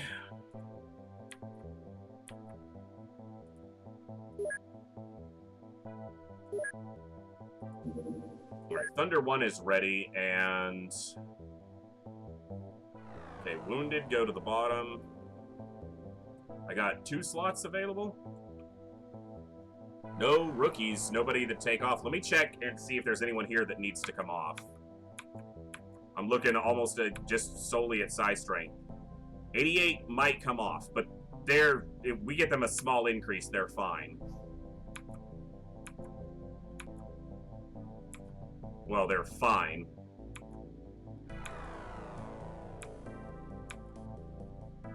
So everyone that's on there is definitely staying on, which means for our final mission, we have 3, 4, 5, 6, 7, 8, 9, 10. We have 11 more slots to fill for our final mission. We have one. Oh, Shanton, you're right here. We have 1, 2, 3, 4, 5, 6, 7, 8, 9, 10, 11, 12 more potentials. A couple of these people aren't going to make the final mission, though. Olsen's 2 wounded, and Bike is 2 wounded. So these guys aren't going to make the final mission. So it'd be everyone here, potentially, plus a couple more. That's counting if we don't lose anybody. I'm going to send Ulstein and Kutaki to another base for defensive purposes. Probably here. So let's do that now. Let's make sure if they're in armor, it doesn't matter. Transfer to Fate. Kutaki and Ulstein. So this is mostly our final crew right here. Plus, we'll filter in a couple more, and some of these people may not go to the final mission. We'll drop a few soldiers off probably here and there as we finalize the ultimate crew, as it were. Because we've got a couple people in some other places that might make it as well. We just got, Blood Orion just made Sergeant. He's got the psi strength. He's got the reactions. He's not the highest tier soldier, but Haynes didn't. I can't believe they didn't target anyone in the 70 psi strengths there. So freaking dumb. We got a lot of rookies that aren't going to make it. I've got all these rookies who I'd like to get stats, kills on. Like this soldier, holy crap. Those are good stats. But I'm already damn near full on soldiers. We'll get them a couple small recoveries, and that'll give us the option to, find the best. That's not what I meant. No, that is what I meant. 33 hours for soldiers to arrive. I guess I can do some recoveries with the primary crew, but it always feels like I'm risking soldiers for no real reason. Sarnia, Jat. Let's get Jat on board.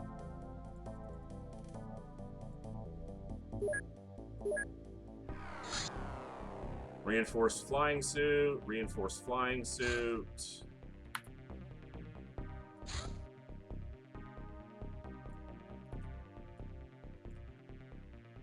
Oh, you know what? Well, all these people are eventually going to have them anyway. Oh, you know what? I probably need to keep these off of soldiers, the regular flying suits, if I don't need them on, so that they can be upgraded. And then these power suits the same way. Okay, Bib is not going to be in a regular... No, give me this. Bib is our commander. He gets the best armor we have. Okay.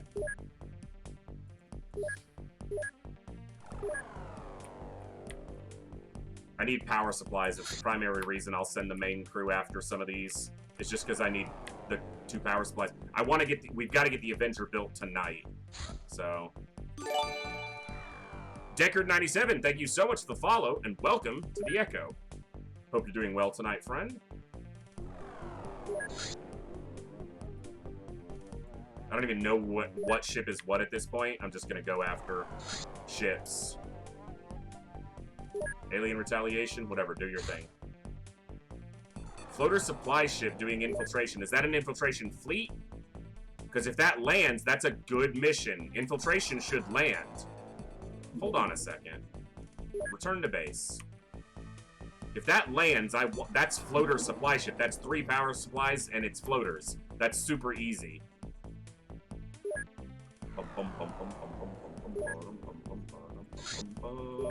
I should send this crew out after some of these other ships.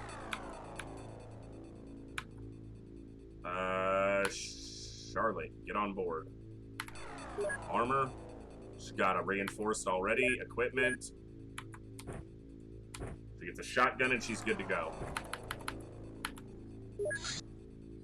Thunder 2 needs another soldier still. What? Oh, 2 soldiers. We lost 2 soldiers there. Duh. Obvious.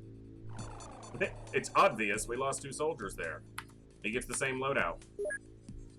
Okay, I need to remove a shotgunner somewhere. Nope, I really don't. That's pretty much their equipped what's best for them.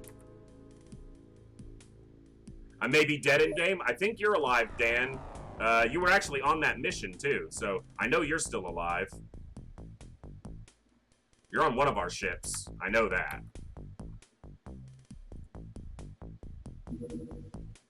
Floater? Okay, so we should see a battleship as well. This will be the final ships we do for the night, most likely, but we can get a couple floater ships here that's going to be very big money for us, and get us the supplies to finalize the builds we need. Okay, so supply ship goes for Thunder 2, Thunder 1 goes after the lab ship or the battleship. You know, the supply ship could go to this crew if I could get more soldiers over here in time. 24 hours? It's not going to happen. And no one here is going to be shipped out. If I had a tank here, not here, here. But I don't have any tanks. I've just got the drones. I mean, these are rookies I want to get on a fight. I don't know what the armor situation is here. Not great, apparently. Well, Ludmilla gets the best suit. Talum and Ludmilla. So I'm 3 suits of armor short there. Of armoring that crew. Thank you so much, Dan. That goes for everyone out there. Get a good stretch in there. Make sure you're comfortable, because we're about to have some fights. Make sure you're stretched out and limber and ready to go for the war that's about to happen. Whoa. I got some extra here. I could ship them over just for now. It'd take a few hours, 6 to 16 hours for them to arrive, though. Okay, Alright, so I don't need to look at that base anymore. No one there needs to be transferred out. I'm gonna have at least, you know what? I can shoot down the supply ship, and we might still get the power supplies from it. And then I can target the battleship and the lab ship. Or no, it'll be a terror ship and a lab ship. It's not a battleship on infiltrate. Or is it? Is it a battleship, a supply ship, a terror ship, and a lab ship? Is it the 4 biggest ships? Whatever. We're going to track this lab ship landing, and if it lands, we're going to go after it with our primary crew. Alien research gazers. It is a battleship. Okay, that's where we're going with the primary crew. Man, there's just so much to keep up with. Alright, you. Holy crap, where are all my freaking retaliators? Everyone's banged up.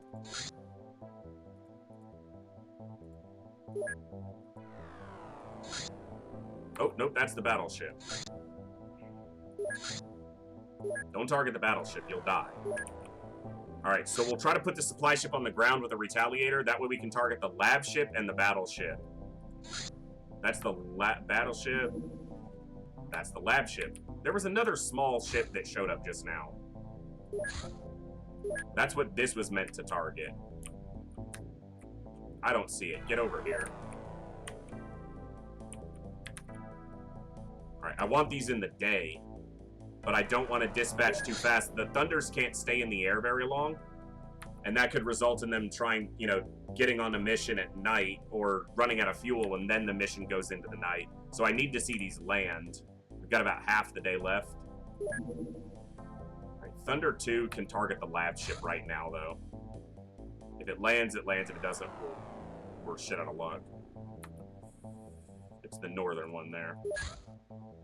Thunder 2. Go after the lab ship. I want to see it touch down. Infiltration always lands because they're trying to infiltrate, you know, the base or the country. So they put themselves on the ground. Can you get over land that's not a jungle? Just something slightly better.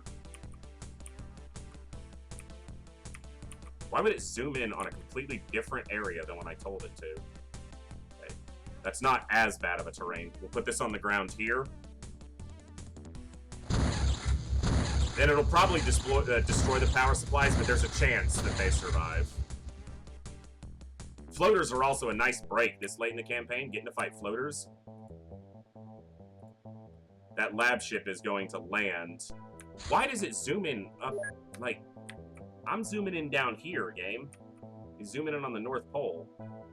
These ships will land at cities, so that's one way you can kind of gauge where they're going, but it's obviously not perfect. Okay, the battleship landed.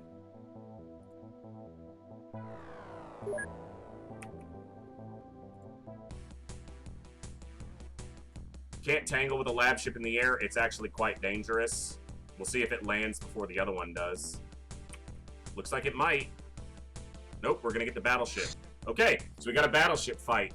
It is only floaters, but there will be half a dozen or so blaster bombs, blaster launchers to deal with here. But this is our best crew. I do not want to lose a single soldier on this mission. Not a single one. Every one of these soldiers is final mission ready to go right now. Why do I not have any blaster launchers on board this craft? I do. They're in everybody's hands already. Cool. I was like, where are they? But, oh, our extra blaster bombs must have gotten blown up because they were on the deck. Shantan, you're already in the fight. You're right here. Ready to go. Final mission, shotgunner ready. In fact... I'm going to switch you to a plasma, because I don't intend to use shotguns too much on this particular fight, because I want to keep my distance from the scumbags, if I can manage it. Hill, homie.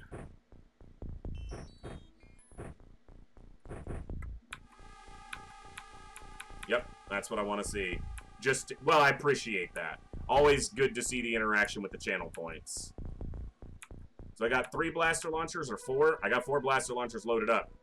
I probably don't need 4 blaster launchers loaded up for this mission. It'll kind of depend on the terrain. Now, there could be Ethereals with these floaters. We shouldn't dismiss the fact that because it's a floater battleship doesn't mean there might not be some more scumbags around. You know, of a more deadly variation. Could be Ethereals, could be Chrysalid Spitters, could be armored sectopods. He saw something. Ah, it's just a nice little Reaper. A little fuzzy boy. There's a scumbag in here, right? There always is. Okay, so this is a corner.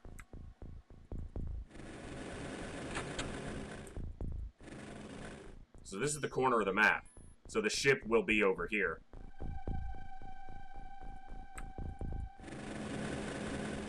If you guys are enjoying the stream and you haven't done it already, consider hitting that follow button. We have an awesome growing community of all kinds of gamers, not just XCOM fans, but so far, primarily folks interested in XCOM, because that's what we played. But there will be non-XCOM games on the stream in the future. I love all things sci-fi and fantasy, strategy games, RPGs, tactical RPGs. We're going to see them all. And we've got an awesome growing group of folks, so get in on that. We've also got our Discord up and active. Awesome people in there chatting about all kinds of stuff every day. And there is a channel in our Discord to sign up for a named soldier on our upcoming XCOM Enemy Within run. Impossible Ironman. And we've got a number of folks signing up already, but join our Discord, sign up for the Enemy Within run. Also, if you haven't followed the channel, consider following. We're doing a gift card giveaway this coming Saturday when we're doing the final mission of this hard mode expansion campaign. We're going to be tackling Sidonia and between levels 1 on the surface of Mars and the base itself. We'll take a brief intermission and do our gift card giveaway. It's going to be a $50 Steam gift card giveaway, but you got to be a follower. And subscribers get double entry. Unless I get to have a twin named Rosini. I don't have to be extra, though. He says the truth. That's fair. That's fair. So the only person that ever got 2 soldiers named after them, let me roll this counter to 1, was Kooky, who I haven't seen in a while. Hope you're out there, Kooky. Hope you're doing well. But that was only because they did it on 2 separate accounts. One of their accounts wouldn't let them sign in or something one night. And so to pop into the stream, they got another account active. And they redeemed again on a separate account. So it's not 1 soldier per person. It's 1 soldier per Twitch account. So if you got multiple Twitch accounts, sign up. Get you 2 soldiers in there named after you. So it's a little bit surprising that with the battleship, we've only seen 1 alien. It's very common there's an alien standing in these buildings. Doesn't look to be the case this time, but always worth checking for my sanity, at least. Smoke there, smoke there, smoke here. This building looks like, you know what? That building looks really like it wants to have scumbags in it. To the point that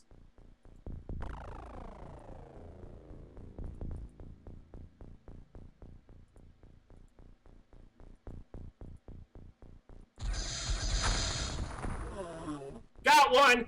That's so not worth a blaster bomb to kill 1 scumbag, but you know what? Those buildings often have like 2 or 3 in them, so. And this late in the game, we're obviously not going to use the hundreds of blaster bombs we have, so we might as well have some fun with them.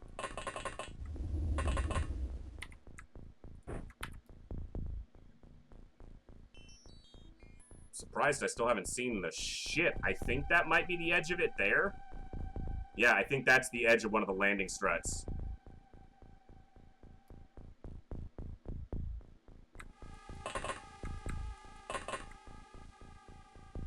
Still can't see it. Alright. Alright. No deaths. That is the primary goal of this mission. No deaths. Not a single soldier. I don't care about the drones, but not a single soldier dies here. Not 1. Please.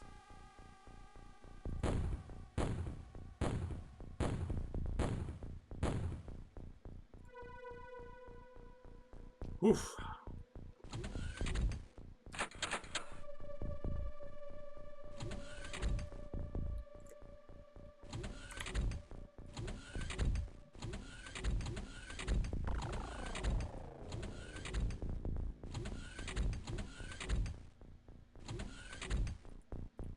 That is a lot of activity. That's a lot of scumbag shuffling. We blew up some poor farmer's barn to kill one floater. Okay, so they got mutons with them. That's pretty easy.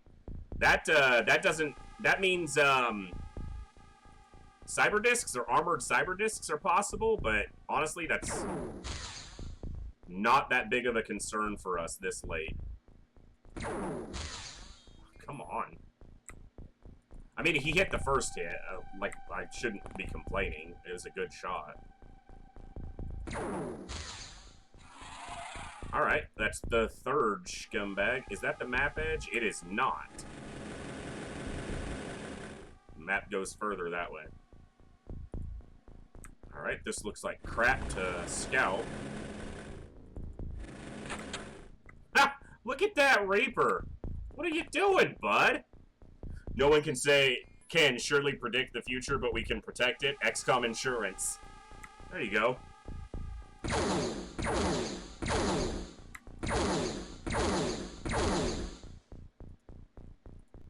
That's one tough Reaper. But you ain't tough enough. Oh my god, it's a barn full of Reapers. It's a stables, and it's got Reapers in it. That's terrifying. Are we done with the reaping? Like, I don't fear the Reaper. We can be over this. Okay, no more scumbags in this corner. At least we can be sure it's clear. Smile at the sun, it's an infinite fusion core. That's true. It's a fusion reactor from, what, 93 million miles away that makes it extremely hot here. I'm kind of over it. It's also the primary source for almost all life on Earth. And I say almost because, you know, they've discovered life that exists around the thermal vents, which is not really dependent on the sun, which is kind of cool.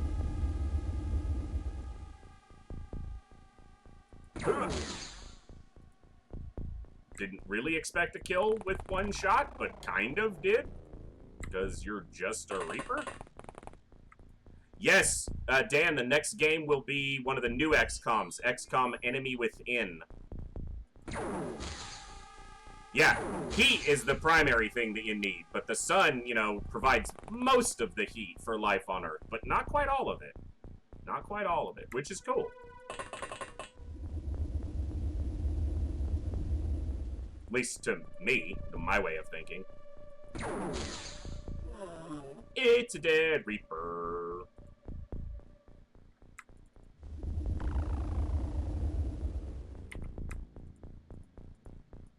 So we're lining up over here because it's flat, it's empty of scumbags, and the alien craft is over here, so it's going to give us decent lines of fire.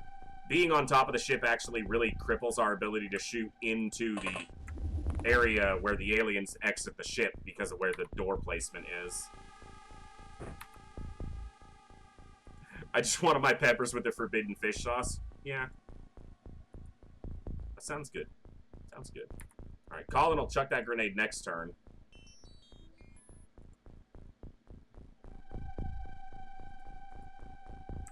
Most of my snipers have blaster launchers in hand, which is fine. It's not exactly what I need. But like I said, we got plenty of blaster bombs now. I'm also gonna blaster bomb the crap out of the final alien base. Like, I'm not going light on that. We're gonna bomb every damn room.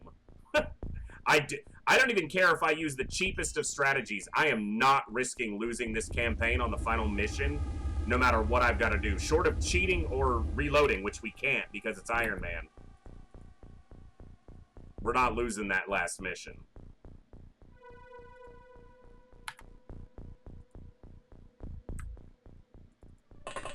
If aliens come to here, they're gonna say we're idiots. I mean, yeah, you know, if we get blaster bombed, they're gonna laugh quite a bit at me, so we should make sure that, you know, we're fully smoked. Conrad, as far as I know, it does. I haven't done the last mission myself yet, one of our viewers did the last mission the other day, and he pointed out a couple things that do make it harder. Not only any alien base in this mod makes it to where there's significantly more aliens on an alien base, and that's essentially what the final mission is. So like 40 or 50 aliens, but the aliens in this mod are just way harder to kill regardless, so that ups the difficulty. And then there are a couple other things thrown in. I don't want to necessarily spoil it for those who are going to watch it Saturday with me. I'm aware of it because it kind of got spoiled for me, but there are a couple tricks that are thrown in on the final mission to kind of make it a little more challenging for the player. So, yes. Short answer, I guess, is yes, it does make the final mission harder in a number of ways. Base assaults on this are just hard to begin with. Like, the aliens are freaking tough. And their bases have, like, 40 freaking aliens inside. Tons of terror units. Freaking chrysalids spitters are nightmarish. Chrysalids who can zombify you from range because they weren't bad enough to begin with. But welcome to the chat. Hope you're doing well today. And Marcelo Lucio with the other blaster launcher. We are in the extreme late game here, so one strong boat. Stats of your soldiers are very high because the mod too are just ranking them. We're pretty late in this campaign, so this mod doesn't change anything as far as the stats. They're all based on the base game levels, but we're in the very end of our campaign here.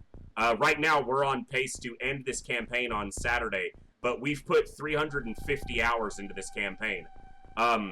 Most of these soldiers who have really high stats are really high rank and have been on, you know, 50 or more missions in most cases. So yeah, mostly because they're really high ranked soldiers. And we're taking on a battleship here, but it's only floaters, which in this mod are a cakewalk to fight. Floaters are easy. I love fighting floaters because you don't see them that often this late in the campaign. My mouse is going to bug out over this end turn, so if the mouse bounces around, sorry. It might not, actually, now. Yeah, that's really what we're trying to do on this mission. We took this mission because we need 2 power supplies to build our Avenger, but I don't want to... Every one of these soldiers is on track for the final mission. Now, here's the thing. We've lost nearly 500 soldiers during this campaign. So most of the soldiers that are alive now have only been alive for a couple months of in-game time. We've lost nearly 500 soldiers because this mod is difficult, to say the least. That grenade is to blow out the fence so the drones can get closer. But I'm going to move them up here for now. We only accept very high stat rookies and soldiers either. Yeah, Olsen's pretty much nailed that. We pretty much filter our soldiers by a pretty strict criteria, especially this late in the game. And you either die when you're a crappy rookie or, you know... That's not entire... We have had some soldiers who were really good die off. So... Why does the drone have energy stamina? Mangolf, I'm not sure. It might be a limitation of the coding within the game that requires them to have that stat. But the reality is that there's only a couple situations we've ever run into where the soldier runs out of stamina or energy. And it's pretty much if you're on a snowy map or a sandy map and you sprint for like 5 turns in a row, then they might run out of energy. But engine limitations, there you go. Or, you know, battery pack charging issues. I can't explain it. I won't try to. Bib, Commander Bib, back in action after a wounded status. Shooting a Muton Berserker who will survive multiple attacks because they're exceptionally tanky. Of course, you have to hit it if you want to kill it, Casey. These things have 250 health and like 50% damage reduction against all types. So they're very tanky. So seeing them from far away is great. You notice he didn't even die. He went down without a death screen because that thing still has health. Or still has life. Ridiculously tanky. Alright, what's over here? Anybody? You know what? I really dislike these damn orchards. You know how much I dislike these orchards? I dislike these orchards so damn much.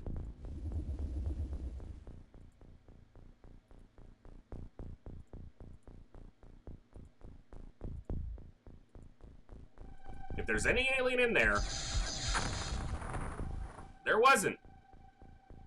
but now I don't have to worry about it. Engine overheating applies in deserts, I suppose. Yeah, or maybe it's, you know, snow or, you know, sand getting stuck in the tracks. On the snow missions, maybe it's because their tracks start to freeze up, like C-3PO complained about, even though he was on a desert planet, which is always odd. Obviously, deserts get cold, but it wasn't nighttime yet. But, yeah, who freaking knows? But mostly, it doesn't become a problem. But it is something we've talked about a number of times on stream, too. Why do they have an energy stat, and why does it go down?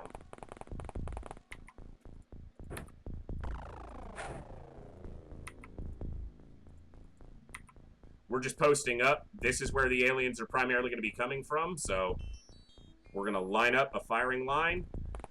I tend to be a little passive sometimes, especially on this mission. I'm not going aggressive. I'm not entering that ship unless I absolutely have to, because the aliens on this mod are ridiculously powerful. They have ridiculously high stats.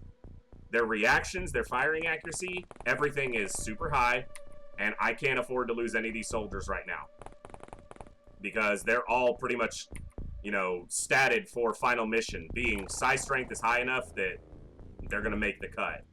So I don't want to lose him. Alright, snipers are going to line up over here. That's to say snipers and blaster launcher wielders, which are the same thing. And they're actually going to drop these unless I need them.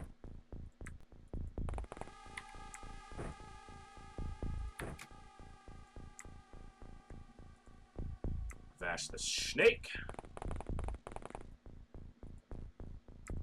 Reese Wade. Actually go here. So we take up a defensive, or it's kind of an offensive position. We take up a firing line on where the aliens have to come after us. And we'll scout it with the drones. And this mission will go off without a hitch or a single death. That's the goal here. I don't care how long this mission takes either. Sorry, it might get tedious at the end. We're not risking these soldiers just for a couple power supplies. Playing with auto size strength evaluation, or do you put each rookie? So for the sake of speed, pretty much because we've already put hundreds of hours into this campaign, we do have automatic strength evaluation on. So as soon as we hire a rookie, we can see their size strength, and we fire the low size strength soldiers. During the middle of the campaign, we kept anyone 50 size strength or higher, because we did also turn on that size strength can increase in this mod, in this playthrough, if you either sit in a psi lab for months at a time, or if you get psionically attacked and survive, psi strength can go up, but it goes up very slowly. So as the campaign has gotten further, we went from 50 to 70 to 80 to pretty much 90 plus as the requirement here. And in our last mission, we saw a soldier with a 96 psi strength get panicked, so it's not foolproof. It's just the best option we have, since most of what we're fighting is Ethereals, and most of what's going to be on the final mission is Ethereals and Sectoid Elite and just all kinds of psionic crap. Thank you for the hydrate, Dan. That goes for everyone out there as well. Make sure you're staying hydrated and healthy, and thank you for being here tonight. This is the one thing that makes me drink enough water, is when I sit here. Alright. Our firing lines are almost set up. I need to put Casey here and move this sniper over. In fact, he can do that now. Ah, sorry. Nose always gets itchy when I'm streaming for some reason. I don't know what it is. I'm allergic to scumbags. That's what it is. Perfect. So we've killed 7. Battleship generally has around 35 aliens on it. It varies between like 28 and high 30s, but around 35 is pretty common. So we've got 28 or so aliens left to kill. So nuking the site from orbit style action would not be inappropriate. I absolutely agree. I could not agree more. What we should do is that right there. Oh, it played the other sound alert. What I meant to play was this one. Say we take off. That one. Look the site from orbit. It's the only way to be sure. So, we've got a sound alerts extension below, so if you guys want another fun way to support the stream as well as interact with it, we do have 26 sound alerts currently on our extension for a very low bits price, just 10 bits if you want to play one of those sound alerts. Obviously not required, but just a way you guys can interact with the stream. We picked mostly movie quotes and sound effects that really fit, you know, from Aliens, from, you know, Starship Troopers, all the stuff that kind of fits the regular occurrences around here. So, now set off a nuke. I wish. I'm not going to blaster bomb unless I have to, because blaster bombs basically cost you cash by blowing up stuff. So if I don't have to, I'm not going to use too many blaster bombs. We have them available, but... You know, I could blow a few through the roof of the craft. I don't mind doing that. Hey, scumbag. Our snipers are so damn good this late. Just... You're a floater. Thank you. That's 130 damage shot. You're a floater. Just die, man. You're not that tanky. You're not that guy. You're not that guy. He sees... Oh, there's a Reaper right here. What are you doing, you little fuzzy bastard? You're dying. That's what you're doing.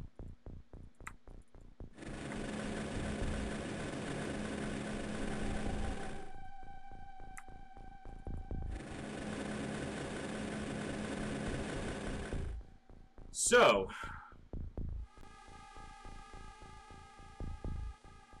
what if... You know, Casey did this last time, too.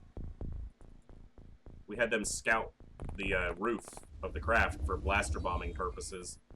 Yeah. Now we just got to figure out where we want to bomb, because the position in these ships, the interior layout's a little bit different.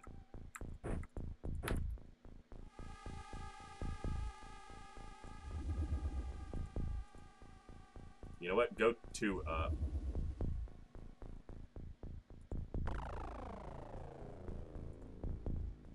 These maps are also taller than in the base game, which is nice. The verticality is more realistic to a degree.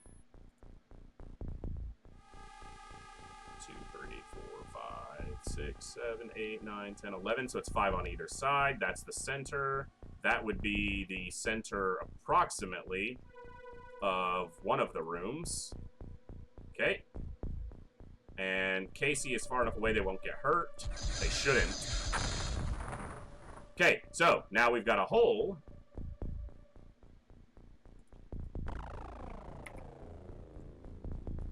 This probably only kills one if it kills any at all, but...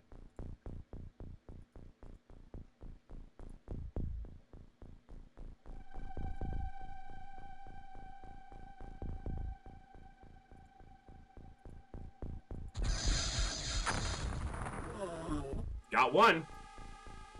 And that could hurt their morale a little bit, because it's likely that that's a leader. But it's probably not that big of a difference. But it's fun to be able to do. Now, if you're fighting, like, sectoids early in the game and you go after a battleship, that strategy can be important for killing the sectoids that are psionically capable. So you can blow into the command room, which are usually here and on the opposite side. Sometimes, with this ship's layout, they can be here and here, because this mod alters the interior a little bit, but that can be a good way to kill the few psionically capable aliens on a battleship if you're facing something like sectoids, especially in the early game. This smoke is from a alien grenade, not a smoke grenade, so I'm going to extend our dense smoke cover. The biggest threat to us losing soldiers here is a floater leader or engineer getting a blaster bomb shot off on us, because we're grouped up and we would lose a ton of soldiers, and I don't want to do that. We've already been blaster bombed in this campaign a couple times. The first time we got severely blaster bombed, it cost us 2 of our best soldiers who had both been alive for more than a year of in-game time. That was not fun. I did not enjoy that moment at all. Are you familiar with the Lex Season 2, Episode 5 broadcast call? I am not. I cannot say that I am.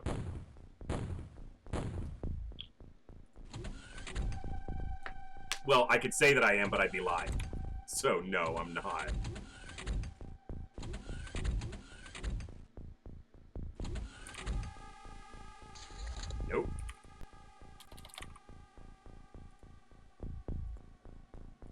Alright. We killed about 10. So we're about a quarter of the way there. The problem now becomes how much of a waiting game. How long do they, you know, we just did that supply ship and they just wait and wait and wait and wait before they come out of the ship till at least turn 14. It's faster than the base game, which is turn 20, but it can still be a tedious affair. You know what? Why is there a hole? Oh, that's a door that's opened. You know what I think when I see an open door on a map like this? I think they opened that door because they're expecting a delivery. And what do we deliver to scumbags? Death in the form of a guided missile. You got it right.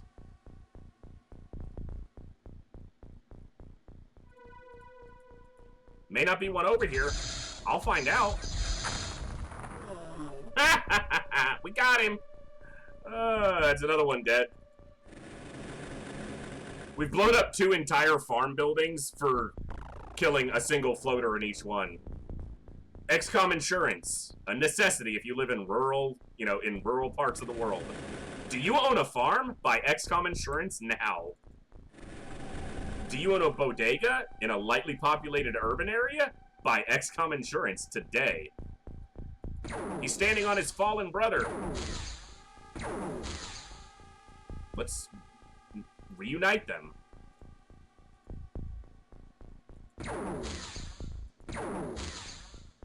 Nice shooting, Zinkowski. 3 for 3, and you bagged him. That's what I'm talking about, son. Beautifully done. Alright, Casey, come on up here. I got a job for you.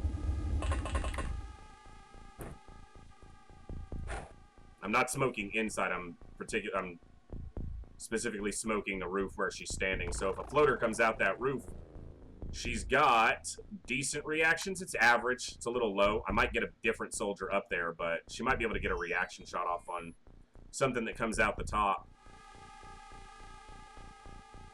Okay, smoke is fresh on our firing lines, so we'll just move it around. Orbital, good to see you, my friend. Hope you're doing well this fine Tuesday evening, or whatever it may be for you.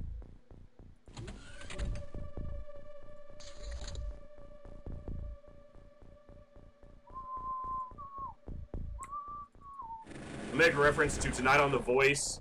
You get to see another scumbag bite the dust. That's what okay, fair enough.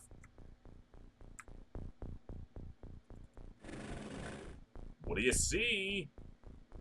Floater scumbag. Oh, wait a second. Is this guy lined up perfectly? Wait a second. Alright. So if Vash steps right about here, turns this way, chucks this grenade out of his hand, and he takes an aim shot. Oh. Oh, my God. From downtown, Vash the Snake the 14th getting a wicked good shot. That's a nice one. That is a nice shot. I like that shot. I got a damn orchard back here. Hey, at least I can get around this fence. That's nice. Oh, we see something. What are you doing? Scumbag. Did you forget the, like... Just die. Man, it's so nice to fight stuff that mostly dies in one hit. Because the late game aliens don't do that, particularly the damn Muton Elite Guards. Those things are freaking tanky, and it ain't fun. Now then. Do you live on Earth? Have you ever opened a door? Have you ever opened your door hoping to get your Uber Eats? Have you ever been abducted by aliens? If you've answered yes to any of these questions, run, don't walk to your insurance carrier and demand XCOM insurance. You could get blaster bombed in the face. Another one bites the dust. Ba-da-dum, dum, dum. Another one bites the dust. And another one gone, and another one gone. Another one bites the dust. Hey, it's gonna get to you. Please don't kill my drone. Please don't blow up. Shouldn't blow up any power supplies. The power supplies are, as normal, maintained in the landing struts, so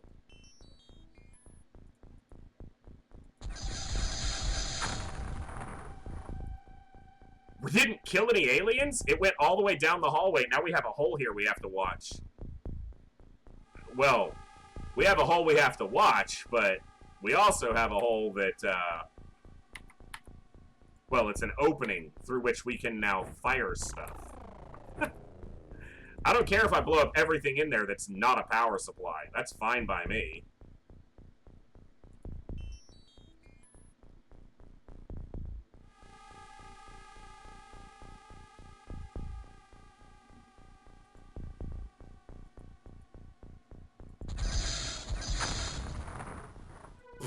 He missed by one tile? Really?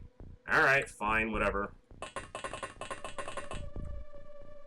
Alright, Casey, don't die. Ah. So it's it looks like a mostly traditional layout. She's still flying. Okay. Okay. So, yeah. Our bomb missed this guy by one tile.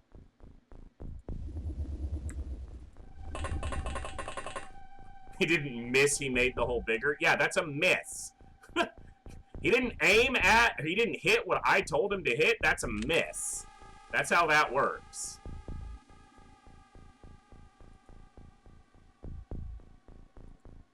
And if he misses here, he might kill Casey. So don't do that.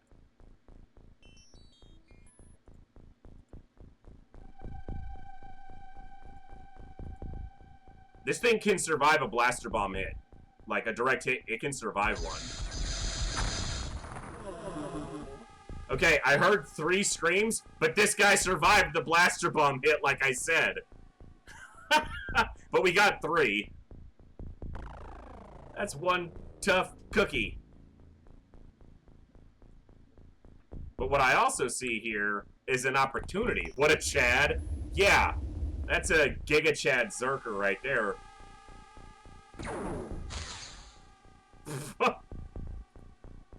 Fair enough, man. Fair enough.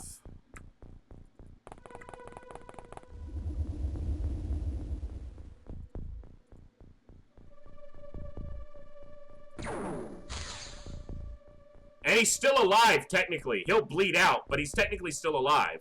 Because there was no scream. The reason those things can survive that is they have 250 health, 50 armor on every side, and they take 50% damage from any source. So a blaster bomb does 200 damage on a base hit. So a base hit, that thing can survive a blaster bomb. The blaster bomb has to do 150% damage. And even then, I don't know if it kills a berserker. So if a blaster bomb does 300 damage, he has 250 health, and he reduces damage by 50%. Even a critical blaster bomb hit won't kill a berserker straight out. It'll fail to kill it by like 50 health every time. That's terrifying. They're a much bigger threat earlier in the game. They're not as big of a concern for us now, but they're terrifyingly tanky is what that makes me aware of. This guy lived, too. He's probably pissing himself after all that action, though.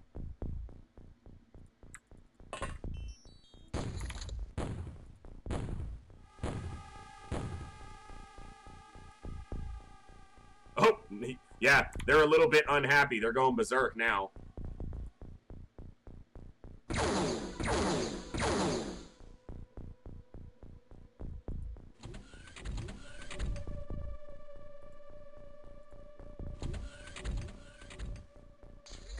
Okay. Well, we've got them on the ropes. I don't know if I'd say they're tankier. They just have a specific ability to survive certain hits. So, it's because of their damage reduction. That's the biggest thing. So an armored sectopod against a straight hit can shrug off a straight hit more often. Because it has 155, like, frontal armor, for example. The Berserker can take more damage, but it's gonna take the damage more often because it has a much lower armor total. It's just that it also has twice as much health as an armored sectopod, technically. So, it literally just meat shields the damage. Where a sectopod shrugs off a lot of the damage, the Berserker just tanks it, just flat face tanks the damage. I mean, as a berserker, you know, it makes sense in that regard, so.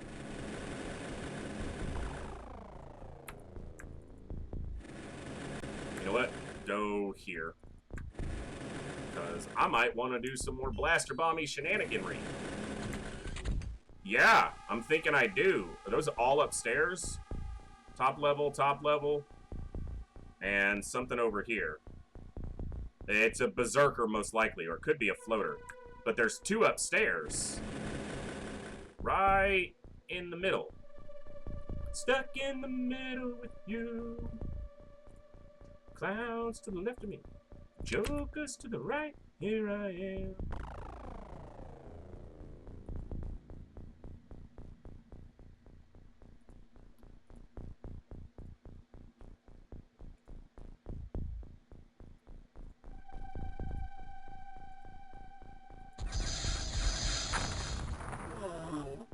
Only killed one?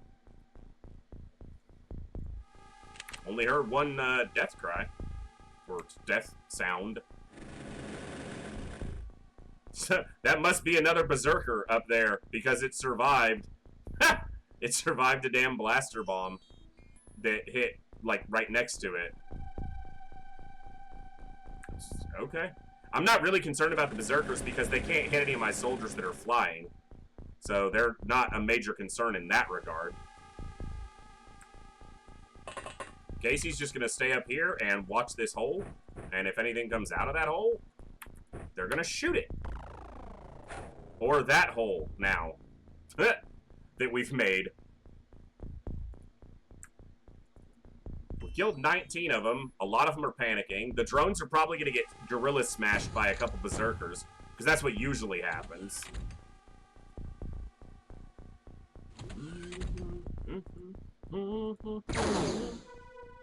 And a lot of people are panicking, and I really like that.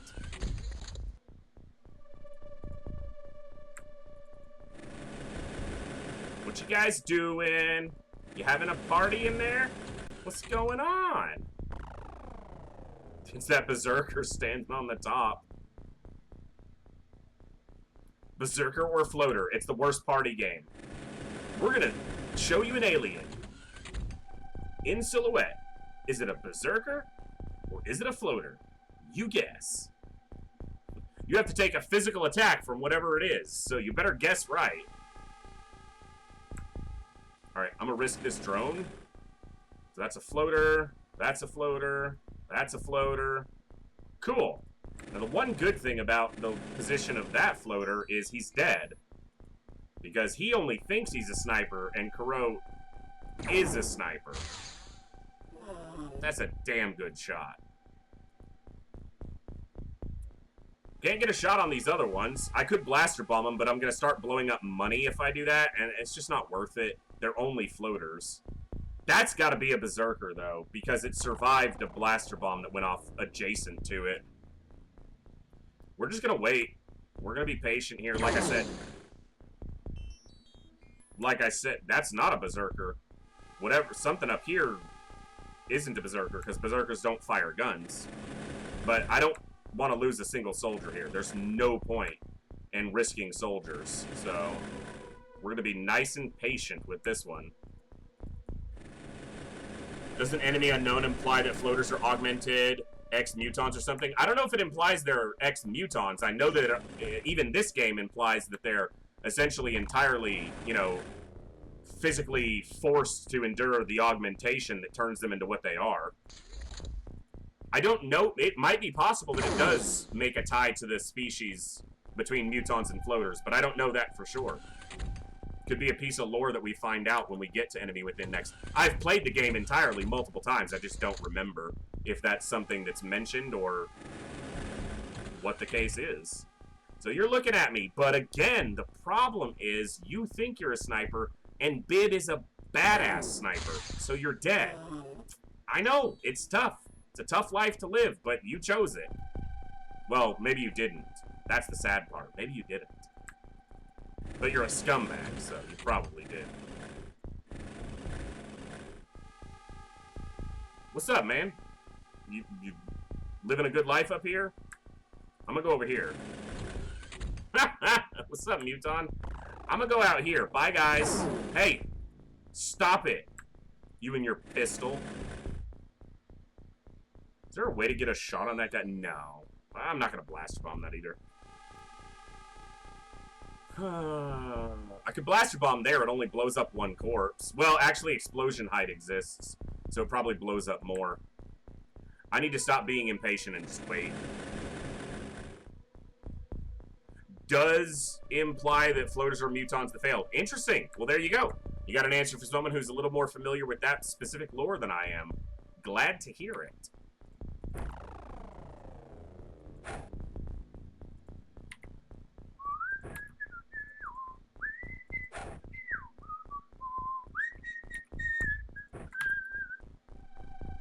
Clowns to the left of me. I've got this song stuck in my head now because I started singing it. Jokers to the right, here I am. Stuck in the middle of you.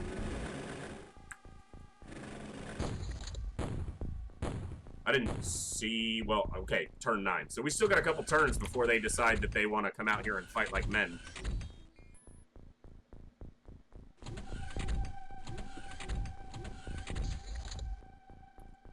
Well, they're not men. But...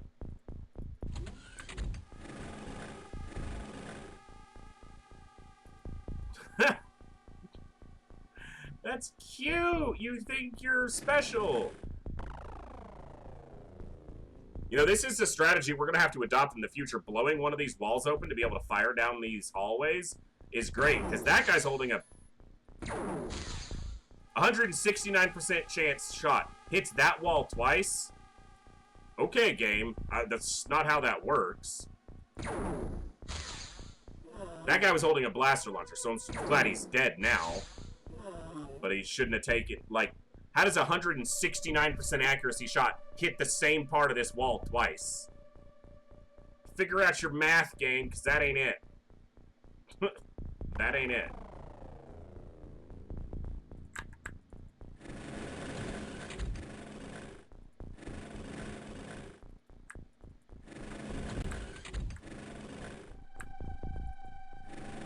I left this drone kind of out to dry without much time units up here, but if it lives through the turn, it can start scouting the upper level for me.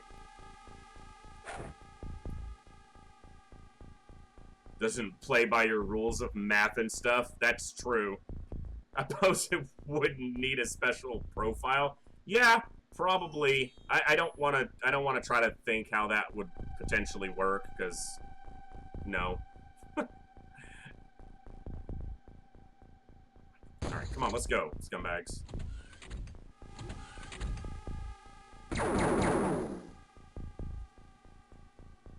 There's a muton in the top room with the drone. And he's just mean-mugging the drone. That's not cool, man. Like, leave me alone. I'm going out here. I don't like the way you play. I'm gonna go over here.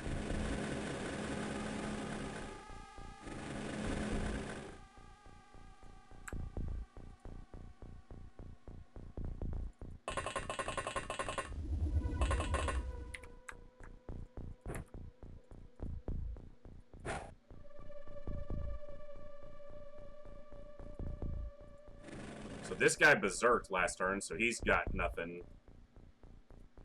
He sees the muton upstairs.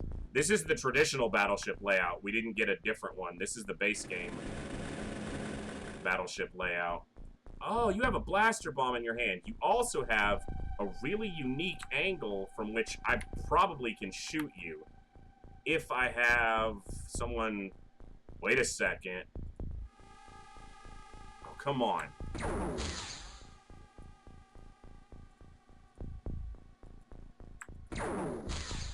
Oh! It said I couldn't take the shot, but I forced the shot, and Sinkowski nailed that guy at a very sharp angle to the wall.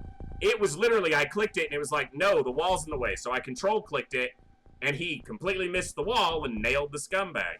So don't tell me I can't take the shot if a miss is a hit. No line of fire, my ass, exactly. Zinkowski was like, no, I got you, Commander. Just let me take the shot. All right, soldier, you got it. And he got it for sure. Exactly. Curve the bullet. You know, Thorax, we've already decided that XCOM exists, or Wanted exists within the XCOM universe.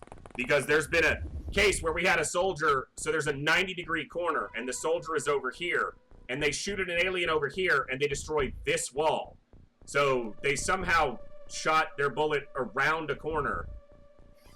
Who knows? So, you know, curve the plasma bolt, as it were.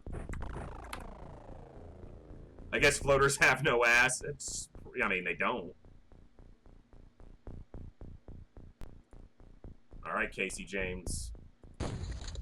Boys, I was going to make another pizza today, but I've gained some weight, so I'm trying to control my...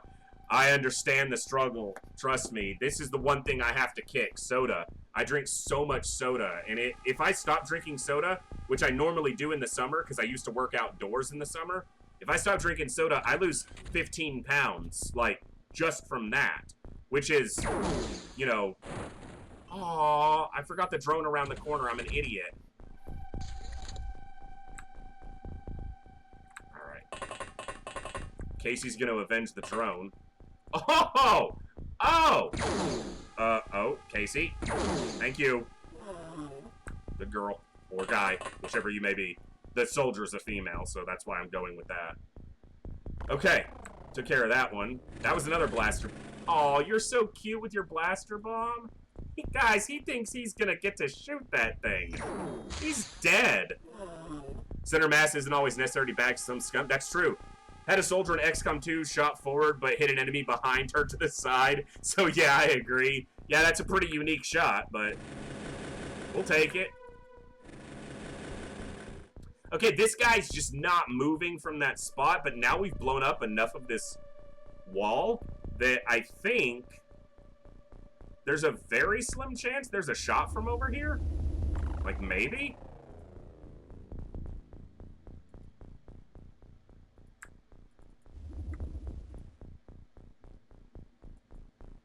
I think that panel of wall is going to be in the way regardless, but let's try one more move.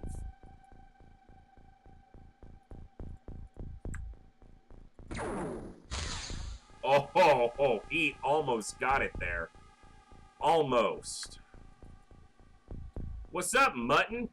I'm going in here. Drinking a lot of Diet Coke, but the acid on things was damaging my teeth, so yeah, my teeth are screwed because of it as well. That's, yeah, not good. The phosphoric acid in soda, particularly dark sodas like Dr. Pepper and Coke, is so bad for my teeth, and I know it, but it's the last major vice I have in life. I don't drink, I don't smoke, I don't eat a ton of fast food anymore. The last vice I have is drinking too much soda. So if I can kick that one, we're doing good. Casey's in trouble here, potentially, because they have no time units, and I know there's a muton, and at least one more floater in here. Hold up, Casey, so I can get you out of there. I actually don't care for coffee too much, Colin. And it's not the caffeine so much. It's the sugar. I have a massive sugar addiction, which is not uncommon for Americans. I can't drink diet sodas, though, because I have severe migraine syndrome, so the artificial sweetener in a lot of diet sodas triggers migraines for me, and that's no fun.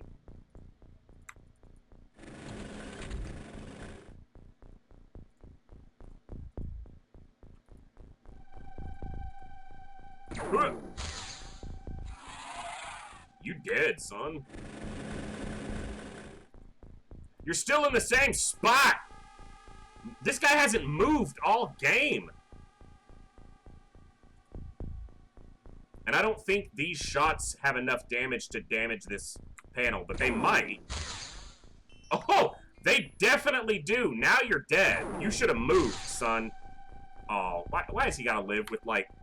You know he's got no health. Come on. Yeah, caffeine's not great for you, but, you know, it's the one drug that I'm on, basically. So, yeah, he's turned around and he's panicked a couple times, but he hasn't moved.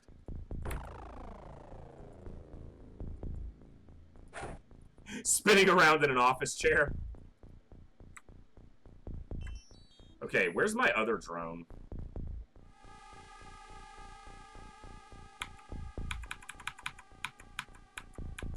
I lost track of one of my drones. There's one. There's the other. Okay, I need you to come up here, because Casey needs a scout. Don't shoot me, scumbag.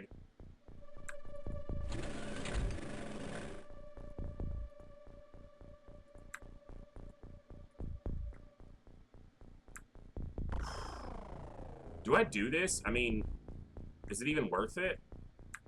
It probably is. How many more could there possibly be up here? I know there's a muton, but I think that was the muton.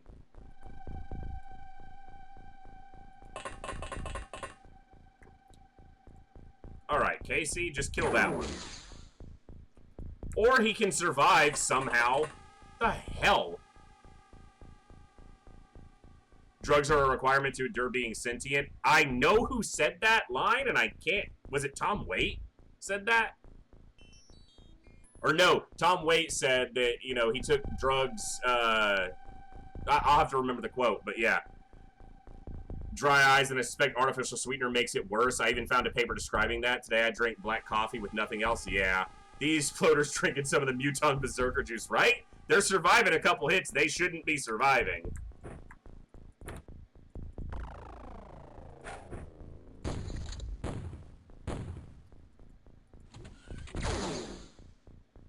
Fuck off shooting my drone, man. You suck. Stop it! Oh, the drone survived because you suck. That's what just happened. How you feel? Oh, he still got full health. You guys just... You guys are so bad.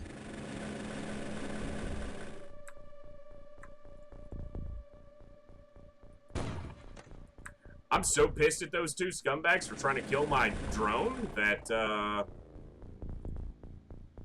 yeah. I don't see any reason to let them get away with that kind of behavior. 0% rolls, yeah. Well, this drone does have 70 armor, so it's not, you know, completely, you know, unarmored. I don't care if I destroy a little bit of cash. You don't shoot Timmy! How you feeling now? You feeling good about picking on a little drone, you bastards? Casey. Wreck this fool. No, the alien. The alien, damn it! I should have done an aim shot, but they've been surviving those shots for some stupid-ass reason. What are you doing? Kuro is perfectly positioned to end your existence. Goodbye. You realize that says 127% XCOM. That's not a shot that misses. I hate, they're in one of the bugged squares where, for some reason, you just can't hit it properly. Stupidest thing in the world. Probably won't be able to hit it from here either. Okay, so at the right angle, I guess we can hit some of those squares. The only time I generally drink coffee myself is during the colder part of the year. Sometimes I'll enjoy a cup of coffee in the morning. I was actually talking about that with my coworkers today. Not only about my soda addiction, but about coffee as a substitute for it. So, Casey and the drone are in a little bit of potential danger if this guy's holding a weapon. That drone's a beast, though, so...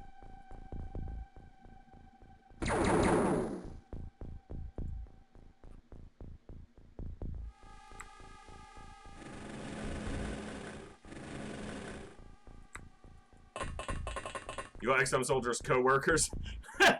Magoff, I actually do have to work a full-time job still. For now. I can't stream all the time just for you folks. Not yet. Still gotta work that 9 to 5, or well, 8 to 5:30, more like, but for now. It's probably a, you know, a futile aspiration to want to be a full-time streamer for all you wonderful people, but, you know, if you're not gonna dream, what's the point of living, right? So, we'll give it a shot, we'll see what happens. In the meantime, I'm just loving the opportunity. Although, Mangolf, it's funny you say that because I had a dream about XCOM the other day. It was actually Saturday, going into Sunday morning, after we had a disastrous base defense on Saturday during the stream. I had a dream that I was doing a base defense. Not a dream like I was a soldier in XCOM. I had a dream I was sitting here playing XCOM, and I was like, wow. Pythons, the current goal, that's the last scumbag. Nice mission, no losses. Pythons, the current goal is to be doing the final mission this coming Saturday. And I don't have any obligations this Friday, so Friday is a bonus stream for us to be able to finish anything that's not finished today, tomorrow, or Thursday. This got us the power supply. We did an entire battleship recovery with that, and all we lost was a single drone. That's a damn good mission. See, patience pays off, kids. But, so that gets us the power supplies we need to finish, to build the the Avenger. So we go here, we go transfer, chaos. We should have extra power sources. Bam, bam, thank you, done. Awesome. What are we fighting? Oh, this is the lab ship. Do I even care about the lab ship now? I do have a couple rookies here. I wouldn't mind okay. We'll see if this lab ship lands in the day. If it lands at night, I'm not doing the mission. Is that going to be a daytime or a nighttime mission? I think we're on the daylight side. I can't see the ship, but I think we're right here, which is on the daylight side of...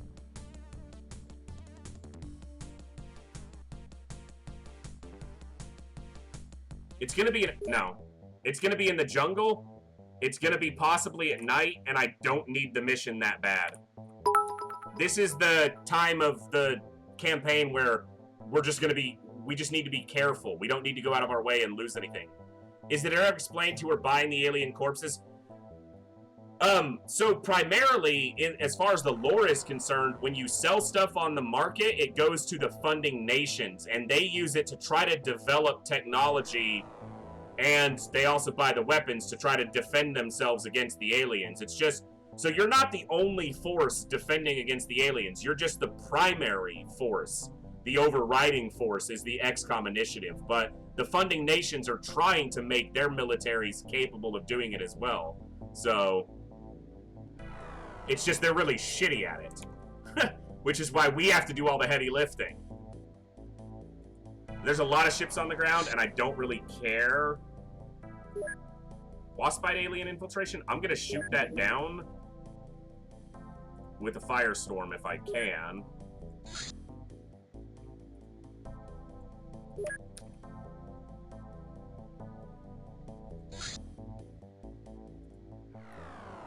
Oh, he's out of fuel.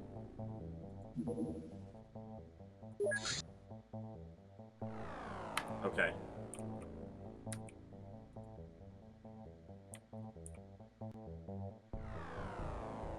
I send a retaliator to help because these things do a lot of damage. So I want the retaliator to get in there, and then the firestorm tanks it, and the retaliator just helps with damage. Because this could just be destroyed by the terror ship. We didn't even get hit by it. If we need more money, that's a recovery. There's a lot of recoveries to do right now, but I don't really need them. Although we do need a couple more missions for a little bit more training, so we'll probably do some of them. We're waiting on the stuff to arrive that we shipped over here, and then we can start building the Avenger. We're ready to build it now. Regular clips go. These go. And before we go to the final mission on Mars, we're going to sell everything we don't need just so our cash goes way up for the final score.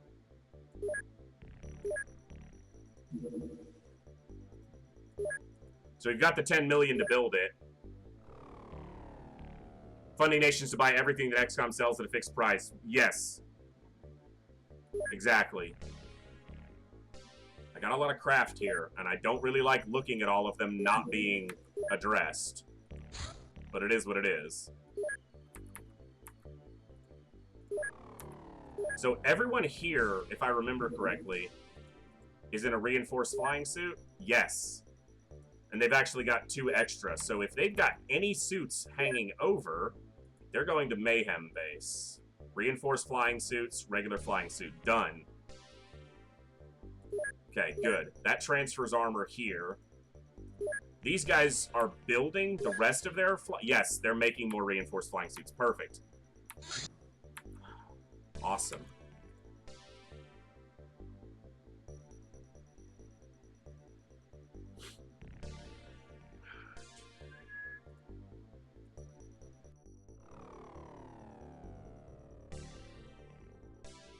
Excuse me.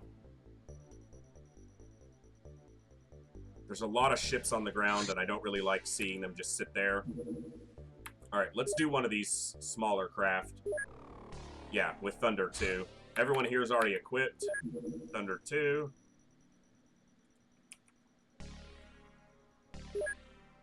This one. Oh, he's not going to get there in the day. We'll reroute that. Hold on.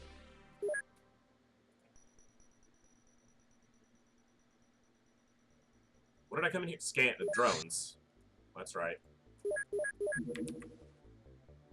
Sentry ship, alien retaliation in the South Pacific. Not really worried about that. I'm not going to put more ships on the ground that I can't recover right now anyway. What is this? Okay, maybe we get there in time. Oh! They ran out of fuel! Son of a bitch! They were literally... Just go there! Son of a bitch! That's frustrating.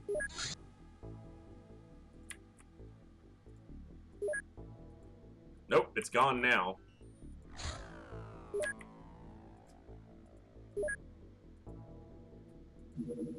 I don't know what this ship is. We shot down so many, and it doesn't really matter. This is my primary crew. I don't want to lose anyone here. Same thing. But what I don't need on a small... Fuck it. Leave the blaster launchers. I need to put more bombs on board. Yeah, that is the big issue with the Illyrium-fueled ships, for sure. Very annoying. But it's whatever. It's because I rerouted it. Oh, Muton Elite Guard. That's what this is. Like, nasty, freaking, powerful, tanky aliens. Cool. Good move going to this one, voice, you dumbass. That was smart of me. What did you see? Oh, look at that. Guy on the roof.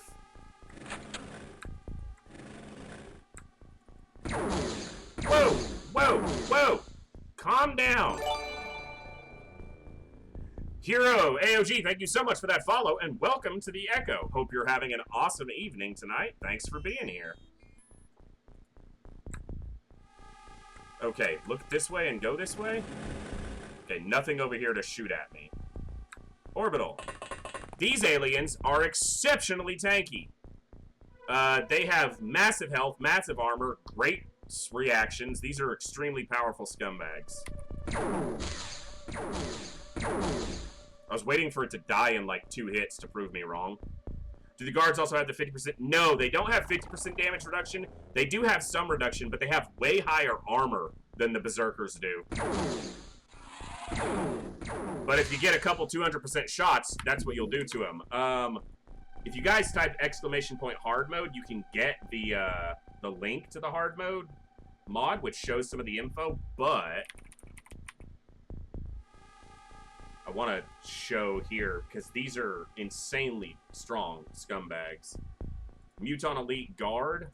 This is their stats, which is 60% reduction. They actually take 15% less from plasma, but they have 135 to 145 health, plus 70 armor from the front, reducing by 10 in each spot, but the leaders have more than that. So just really tough. The health is a big part of that, too. High health totals make a big difference. Okay, there was one on the roof over here. I wonder if Vash sees that. No, there's no way Vash sees it from there, but he can definitely see it from here. Now, shooting him in the back has a substantially higher chance of killing him because the armor's like 20 lower.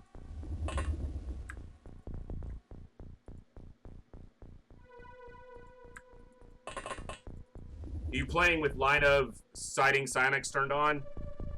No. I have it set to the basic, so they can psionic even without line of sight, as you've seen a number of times.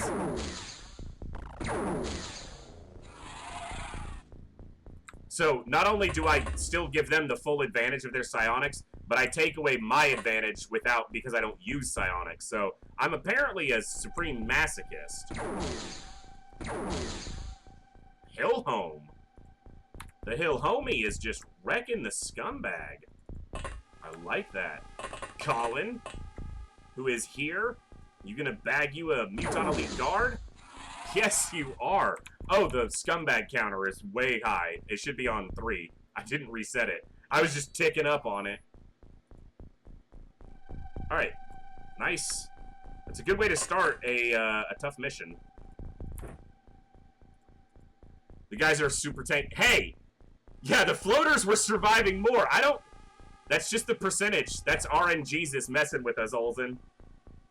They're side attacking me without seeing me. That mod isn't working right. Yeah, I haven't played with that one myself, so I don't know, but if they're doing it, then it obviously sounds like it's not doing what you intend it to.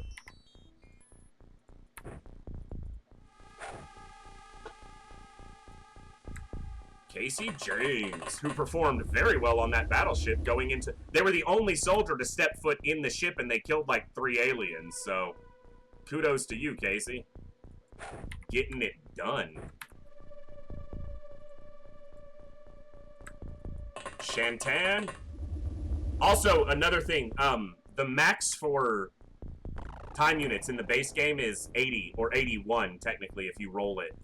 60% of the time, 66% of the time, you'll get 80, and 33% of the time, you'll get 81 on the final roll. But the suits of armor these soldiers are all wearing give 10 additional time units and 30 additional stamina. So anyone who's used to seeing the base game, this mod is making those adjustments. And for anyone who's not familiar with this mod, if you type !Hardmode in the chat, you can get some links to the information about this mod. So you can be a little more familiar with the what we're doing here.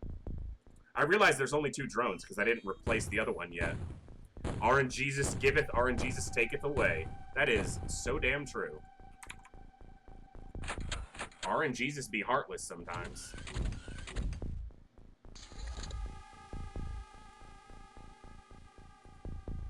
Alright. What do we got?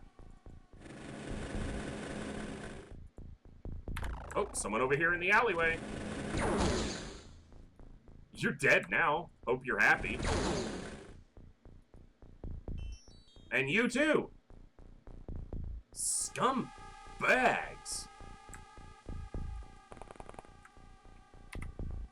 Orbital. Don't shoot my drone. Yeah, they're super tanky. That one died in 1 hit. I can't explain it. Man, the game's just stupid sometimes. These are supposed to be the tankiest non-terror units in the game. Chat, once again showing that numbers don't mean a damn thing when you're a badass. You just do work. And that one lives through 3 shots. Who fucking knows? I'm not gonna try to explain it anymore.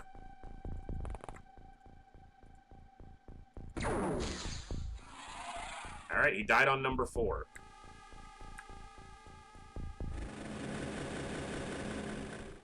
Okay. That door is open, and I didn't open it. Okay, so I've got movement 8 tiles, 7 tiles. Nope, that is 8. 8 or 9 by 6. I'm not going to be able to track with... Oh, this door's open too. Interesting. This could be a dangerous situation of getting a soldier shot. You tickled him. Okay, so there's definitely a scumbag over here.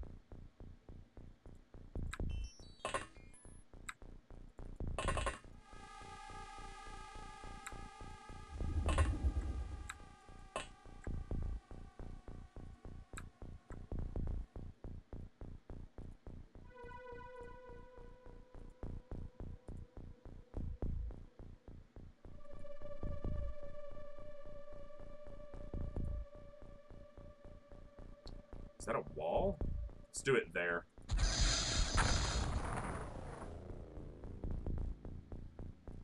But damaged the drone a little bit, actually. I wasn't sure if it would or not, but because it went through the wall.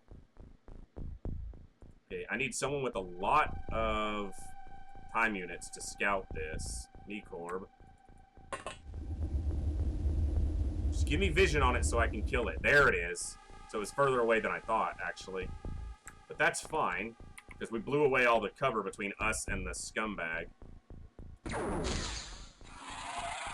It's possible the bomb even hurt him, even though there's a wall there. Because oh, we blew up the corpse that was over here. Okay, I'm like, why is there a gun there? It's because there was a dead guy there, but now it's just his gun. Thank you all for hanging out tonight. I hope you're all having a great time. I am having a blast as always. Thank you all for being here. The most important thing that you guys give me is the time you choose to spend here. Whether you're lurking, whether you're a first-time viewer, whether you're a regular, thank you all for choosing to spend some of your valuable time enjoying some classic XCOM with some mods with us. If you guys are enjoying the stream, hit the follow button. If you're really enjoying the stream, definitely consider subscribing. We've got a great growing community. We've got some awesome emotes available for subscribers. So, yeah, fun stuff happening all the time, and we're continuing to grow constantly, which is all because of you guys. And don't forget that if you have an Amazon Prime link to your Twitch account, you do get 1 free sub a month that you can choose to use on whoever your favorite streamer is, even if that's a loudmouth XCOM player.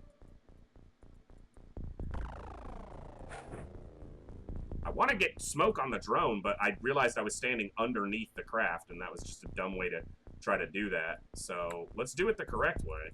Oh, you don't have a flying suit on, so you can't get up there. Kuro can. Sometimes I'm stupid and try to get soldiers in regular armor to fly. Cool. We killed 5 or 6. I lost count at this point. Ara Drake, or Ara Draco, thank you so much for the follow, and welcome to the Echo. You guys are killing it tonight. So many cool people here already. Who got grenaded? I gotta look over here. Oh, it was a drone. It fucking killed the drone because he was already hurt, but that's just a douchey move. Why would you grenade the poor little drone, you bastard? What a scumbag move. Shoot it like a real man. Like we just shot you.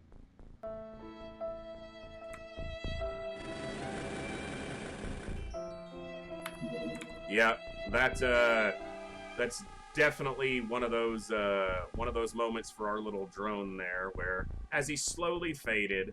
Will I dream? I don't know, Timmy.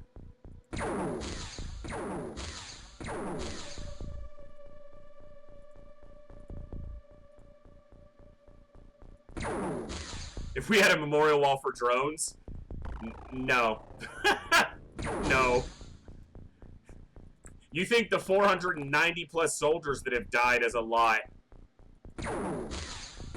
Because only a maximum of 3 drones have ever died on a mission, but there's a whole lot of missions where 3 drones died.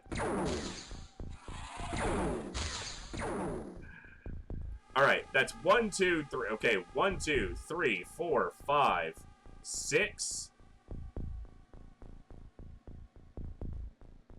7. Is that all? Have we actually only killed 7? Alright, that could be accurate. Usually my count's off, but...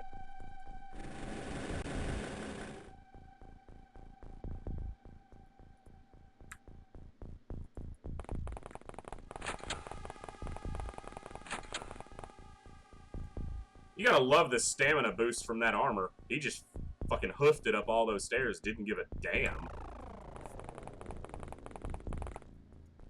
Good to see you, Sierra. And Ben, good to see you. Aliens are somehow not fans of being hotboxed. Who knew? Hope you're all doing well tonight. So many cool people, and a couple I haven't seen in a while. Hope you're all doing well. Of course, you could have been lurking. Lurkers are #1. The lifeblood of every stream on Twitch, particularly tiny little ones like mine. Lurkers are amazing. That's one of the emotes I've got to get on the next little batch of emotes, which we're unlocking a few more spots as we get more subscribers. We'll get some more emotes in here. But was half clinched with that dash up the stairs. You know, Pythons, I was kind of like, he's going to run right into an alien, but I figured if he does, I've got enough people that I could shoot this entire building down and kill anything that's inside it. So, it is what it is. You know, no power supply. We can see the hole from the damage. There's gonna be two... Somebody died just now to... Yeah, something. They must have been wounded previously. Oh, probably from the blaster bomb shot, actually. The blaster bomb shot could have definitely injured one and killed it. Hey, bud. How you doing? Say hello to the hill homie. No, Hill, shoot the alien. Right in his buttock. You Forrest Gumped him. That looked like a kidney shot. That's just mean.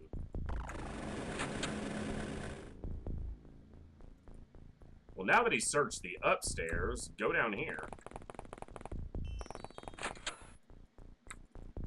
Yeah, I didn't figure there'd be anything over there. I'm not real happy with that building in the corner. I feel like maybe there's a scumbag in it. I feel like maybe I've got hundreds of blaster bombs this late in the game. Probably could have made our life easier by using a lot of these earlier in the campaign, but I'm not smart or good at the game, so...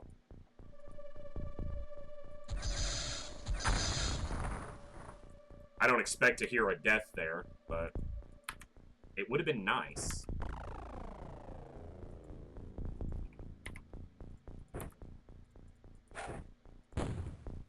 So 9 to 12 is the count on a fighter, so there's only a couple left. In fact, that end turn was almost instant, so probably one on the board the ship. If I had to take a guess. Maybe I'm guessing wrong. Ha! We just blaster bombed that building out of a notion that there might be one in there, and lo and behold, we probably scared the shit out of this scumbag.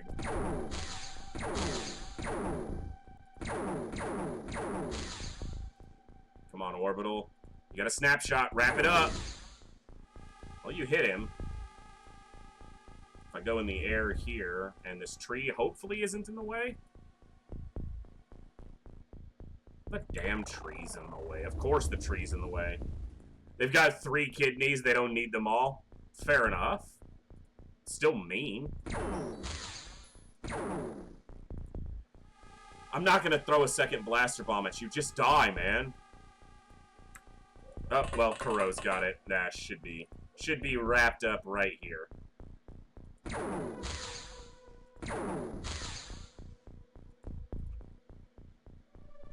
Okay.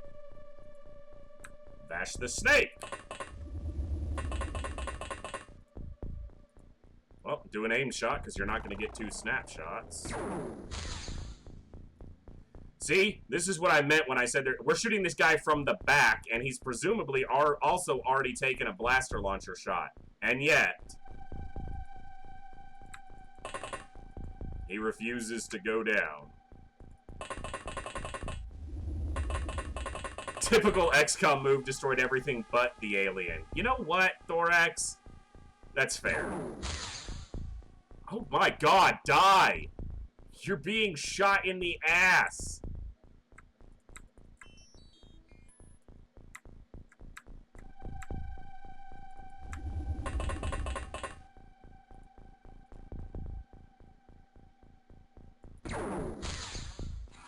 Thank you! We chewed through that guy's entire leg with our plasma to kill him. Alright, some accuracy increases, so that's what we're there for. A little bit of money. Sure, that's what it is. Okay, they're still waiting on stuff to show up. Yeah, they're still waiting on, the power sources to show up. They called him Steel Butt. I like the scene in The Predator where they blast all the 4... Yeah! And didn't kill a single thing. There we go. Finally, manufacture, new production, craft, Avenger, start production, everybody, 1 Avenger, 11 days. Okay, so we've got 11 in-game days. I can't put more people on it because of building space. We're gonna make those days go pretty quick. We're not gonna do too many ship recoveries. We'll probably do a lot of the ones that are on the ground right now, because I just spent all my money. But there's a possibility we make it to the end of the month, but I need the money to repair armor and drones and stuff. So, still necessary to do a couple recoveries here and there. We're not going to go out of our way for too much. Alright. Last batch of soldiers. Probably none of them matter, but let's see if we got any really... Like, if we get a top 1%er, maybe they get in here. Can't remember if I enlisted again or not. So my third guy, if I recall, got up to captain before my face was melted off. I believe that's true, the Pythons. I don't know if you did or not, but hold on and let me look, because I know you don't have a soldier who's alive right now.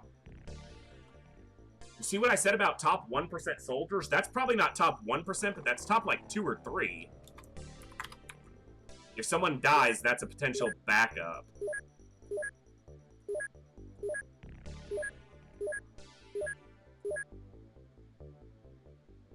Mid-game, this would be a perfect soldier because you could grow this stat and everything else is good. Should probably keep some of them for defense at this base. Actually, I need to do that. This base has no one else at it. But holy crap. Like, so many low size strengths. So many sub 70. 70. I should have kept the last guy who was like 75, but 79, they can stay. You can stay, just, okay. Another, like, supremely high possible soldier. And another one. They're a defender. Defender. Wow. Oh my god! Okay, so that is max time units for a rookie.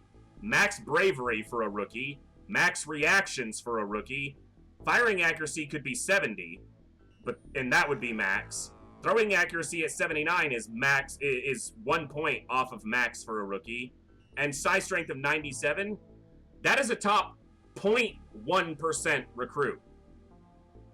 That guy is going to the final mission somehow. That is That's one of the best soldiers I've ever seen in 2 decades of playing XCOM. One of the best recruits I've ever seen. Holy shit. And then we got this asshole.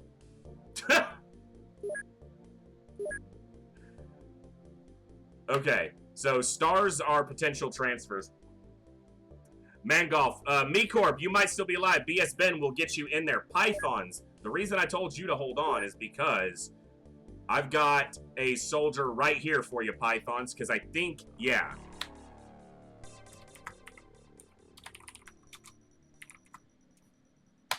This is a final missioner. Pythons, your other soldiers were damn well good enough. This is a final mission right here, so. And if we look back, I don't know if I'll see it too soon, but I know... Wow, Sierra died, like, back-to-back 3 spots. Python's the third, right there. That was your last one. You got a better soldier now, one who can make it to the end. Put my name on him so he dies. I ain't putting anybody's name on that soldier, and you're still alive, MeCorp. And in fact, you're ready to go to the final mission on a very good soldier. BS Ben, do we have a final missioner we can put you on right now? I don't know if we do or not. Sierra, you're still alive! You're still alive! Hold on. Are you guys seeing this right now? We have a MeCorp? And we have a MeCorp. MeCorp, how'd you weasel your way in here twice? Huh? What happened there? MeCorp's double dipping, guys. Oops, time to spend someone on a solo run.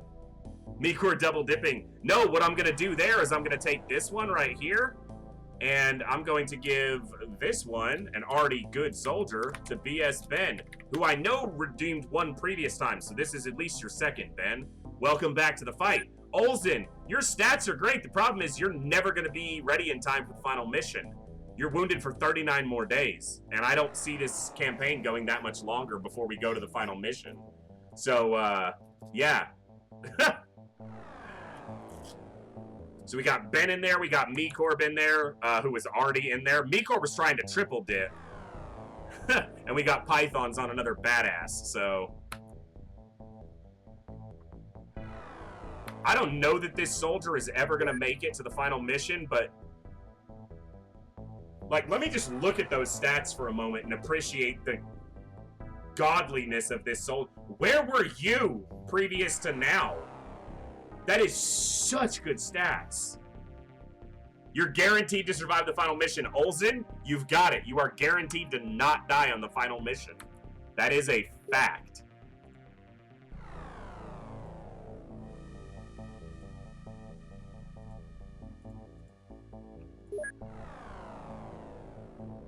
I mean, his health is kind of low, but it's not that low for a rookie.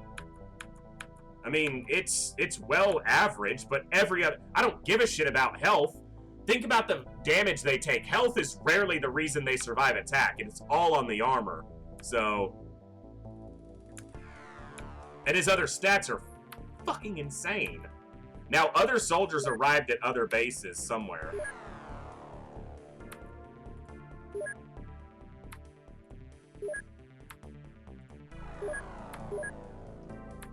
Or maybe they haven't arrived yet. Nope, looks like we still got a little time. That rookie is Jason Statham in disguise. Something to that degree, yeah. Okay, we got a couple hours and then new soldiers arrive here at Mayhem. It's good to see you, Talum. Talum, were you here for Saturday, Talum, or did you get to see the base defense on Saturday? Because, you were in it. North Africa Alien Retaliation. We don't have a base, or does that say North America? No, North Africa. We don't have a base in North Africa. Are they going after our main base? Because that doesn't seem like... Oh, they're just looking for a base that doesn't exist. Alright. Sectoid Elite Corps. The species are indeed sectoids, but their DNA is in some small part largely different, which would explain the slightly different proportions, the increased vitality, and the much more powerful psionic powers. Okay, if you say so. Gotta make a transport mission to Mars. A transport! Ah! Don't ask what's in the case. Never.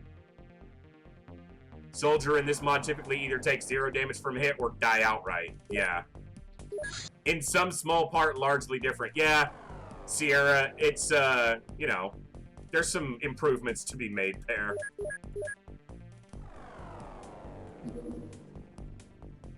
Go to base. Soldiers. Rather, equipped craft. Armor. Most of these soldiers are just defenders, which means I need to take these reinforced flying suits away from them and send them where they belong. Although, Ludmilla and Talum definitely earned their reinforced... You know what? Just put the flying suits on them. Whatever. If they get attacked, they'll be really ready to defend it. These guys have nothing. Okay, I need cash, because we're obviously burning through it, building stuff right now. And there's a lot of stuff I can sell.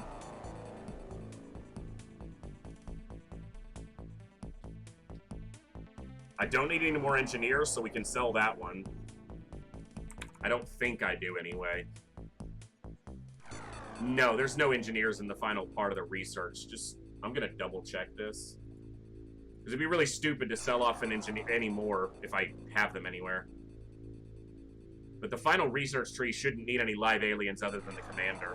Yep, no more live aliens needed. Cool. One where half corpses got yes. Yeah, you were one of the 2 survivors for that, that base assault. 2 data cores from, battleships. That's good money.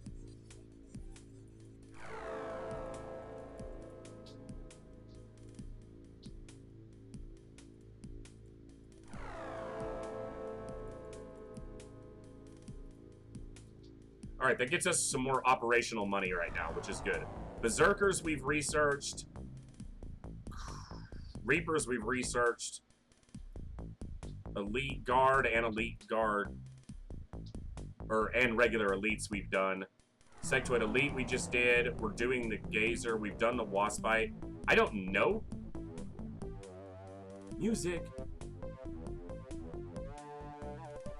Such a damn good soundtrack.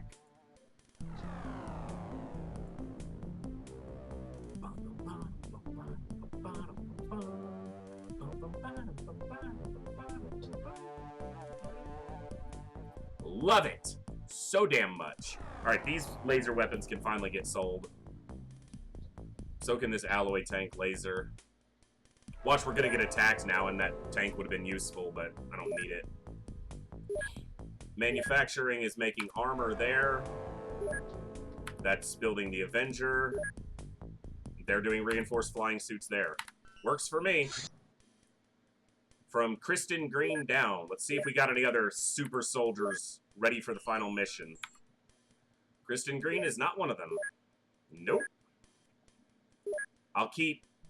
Okay, so I'm marking these differently now. These guys are going to be transferred or stored for base defense. Like, this is a soldier who could make the final mission, but if they had better stats here, I would consider trying to get them ready for it. That's a possible defender against anything that's not ethereal. 66 is low, though. Like, 75-ish I will keep for defense. Like that. Just in case, because you know the game's going to cause us to do at least one base defense before the end of the campaign. That's a really great soldier, except for the size strength.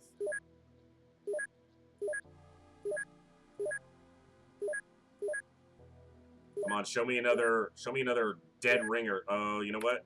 Here. Defender. Show me another super soldier like that rookie. Come on, there's got to be one more out there. Defender. Nope. Not gonna cut it. Nope.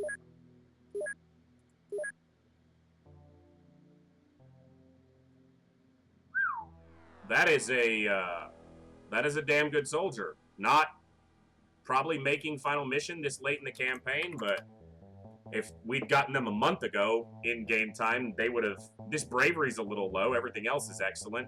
Firing accuracy and size strength are the two most important stats to us right now. Not bad. You're bad. Okay. Flanagan was already here.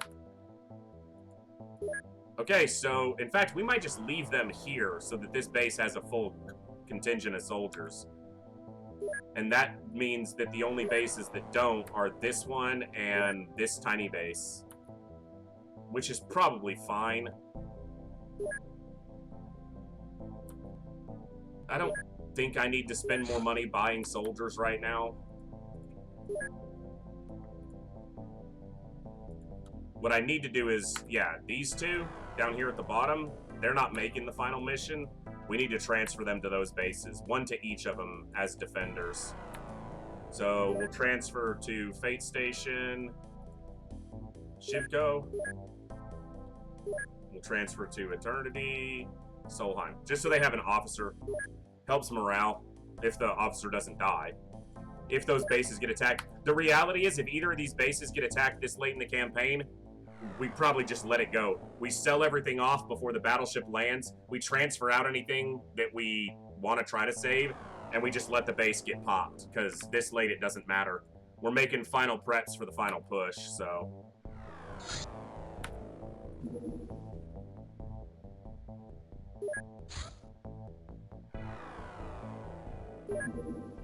Let's try to keep our score up, right? Let's not get too complacent here. We'll shoot down ships, but... Because if this somehow rolls over into the next month, it won't even hurt us. I just don't want to see a low score. Because we could, you know, that's the thing. We're building the Avenger. We still have to capture an Ethereal commander. So we're still going to have to do at least one base. And that's going to be a nasty mission. We saw how those went last time. So I should probably continue to do some small ship recovery occasionally for training on some soldiers as well as cash. Like, this is in the mountain. It's a terror ship. It's Waspites. Why don't we go to that? Why don't we wrap up tonight with that mission right there?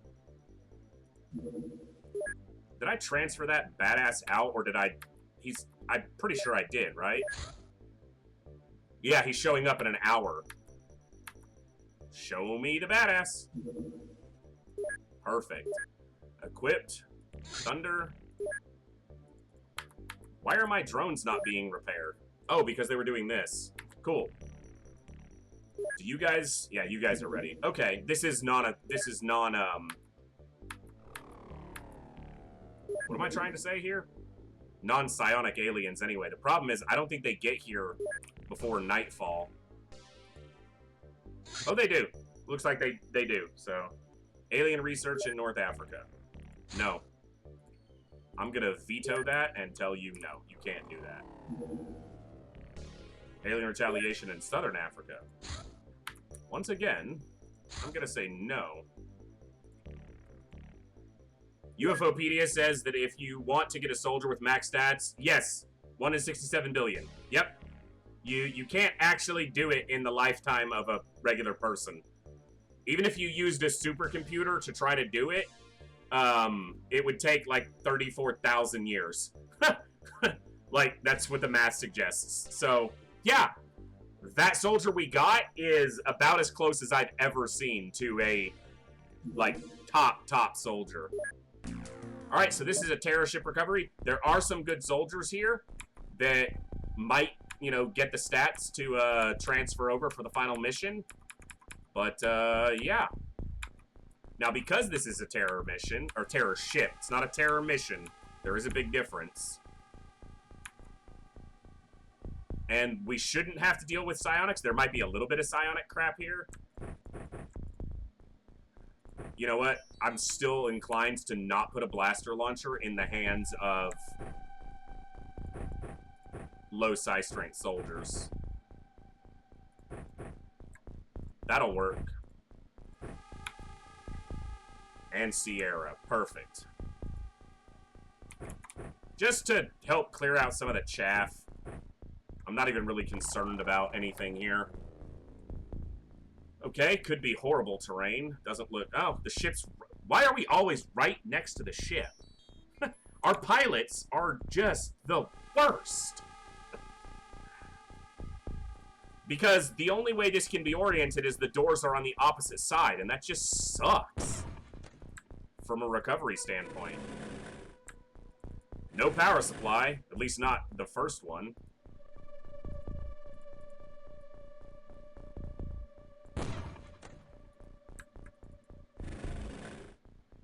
That also means power supplies are on the side, so there is a chance the other power supplies survived. We shouldn't have to deal with psionics. Well, there could be psionics here, so I'm not going to put a blaster launcher in Haynes' hand. Ovi? Shoot the alien next time, bud. Appreciate that. Pilot doesn't give a fuck anymore. Hey. Yeah, he was told he has the Avenger assignment. He's the pilot on the Avenger, and he knows it's a suicide mission, so he's trying to get out of it in any way he can by, like, trying to be completely inept at his job.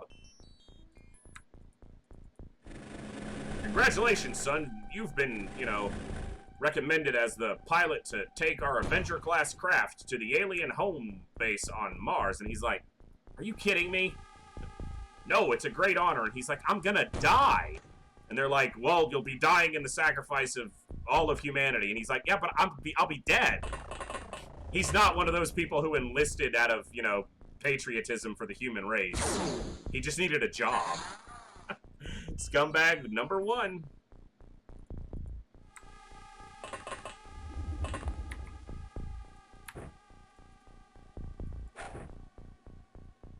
Is that the map edge too? Son of a bitch, they put the doors right on an edge. God, that sucks. It's so bad for deployment.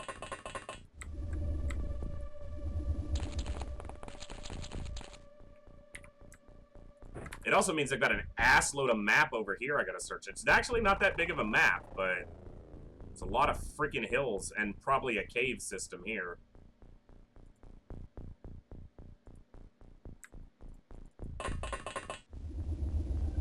Do I have 5 shotgunners on this craft? I have at least 5 shotgunners on this craft. Alright. I was feeling the shotguns, apparently. That'll do it.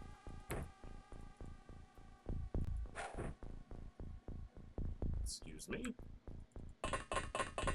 Octavian, I thought he hit an Ethereal on that last, supply ship mission we did. Apparently, he clearly didn't, or else he'd have the squatty rank. Alright. Suppose that's fair enough.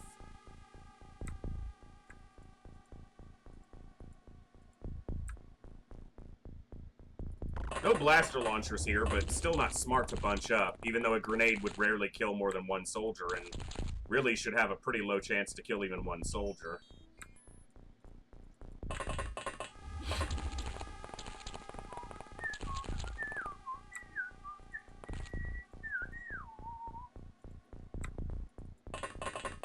I'm debating whether I stay where I am and set up a firing line facing here, because they have to come around this way, and set up a firing line facing this way, or if I get my soldiers to the corner. It depends on if the door is here, or if the door is centered, because we can get a secondary layout, where instead of the doors on the side, it'll be in the center. And given the power supply was on the side, I bet the door is centralized, which means I can put my shooters in the corner, and they'll be far enough from the door that they won't get shot at as soon as the door opens.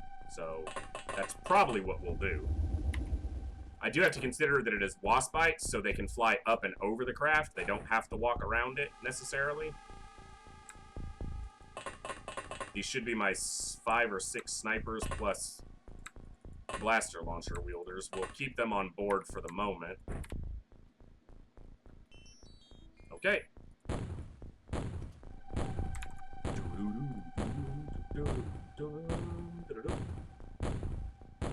Oh, I re-equipped. There was like 5 smokes on the ground because I re-equipped while I was in this screen, not at the base. So it drops the pre-prime smokes on the ground. Eh, it happens.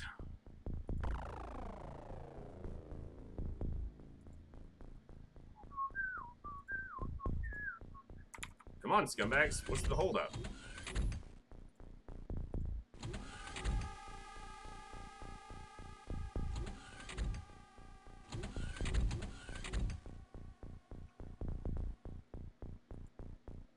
Wow, that's a long end turn. I hope you guys got a whole bunch of people really close to me so I can kill you quickly. Because otherwise, what the hell took so long?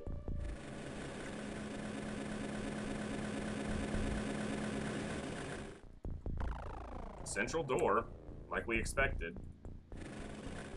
Sectopods, expected. Because waspites and gazers usually team up. Regular sectopod, not that big of a concern. Especially because I do have blaster launchers ready, so. And I'm not gonna hesitate with this crap.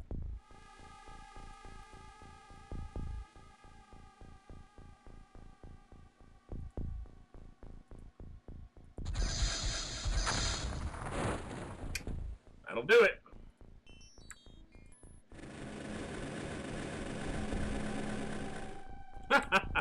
Hey, bud.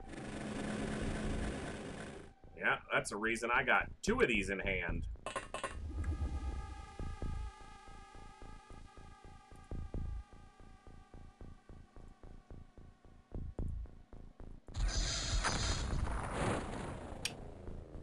Done. Every once in a while, XCOM hotboxes their own ride instead of the enemies. Well, you know, that's just how we roll sometimes, man. You gotta be ready for whatever. Loosens us up before the fights, you know? This is really focus. He's alive, but he's totally bleeding. So he'll be dead soon. Yeah, it is a fairly big amount of ground to face up there. Or to search up there, I should say.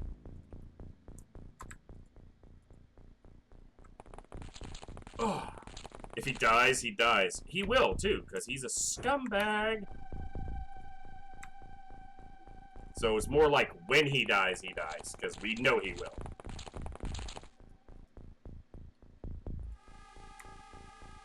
He's still alive, but he's totally bleeding.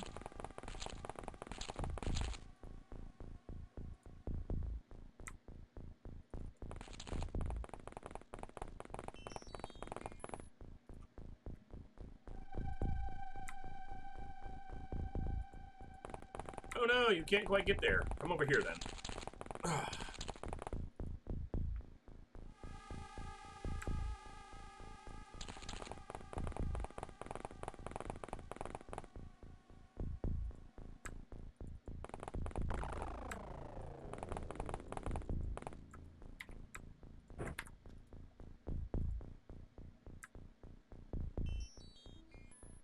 Yeah, well, we need to have a couple facing this way because once the aliens get your location, if a mission goes that long, which they usually do, if they see a large group of soldiers on one side, often they'll go the other way. So we do need to have some soldiers looking this way for that potential inevitability. Potential inevitability is a massive oxymoron for the likely eventuality that they go that way. The dumbest thing I might have said in a long time. Potential inevitability. If it's inevitable, it's not potential. It's guaranteed. I say a lot of dumb things, but that tops the cake recently. That's right up there.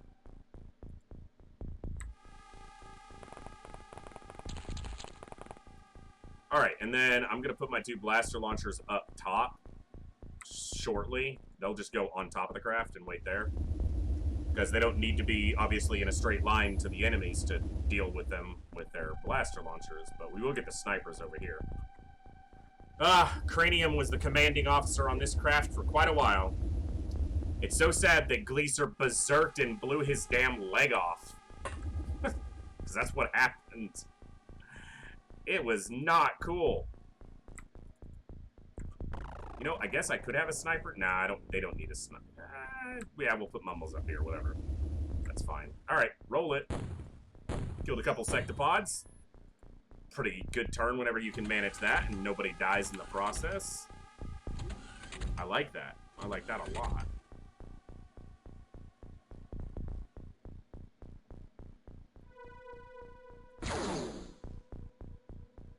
My drone getting shot at. That's not cool, man.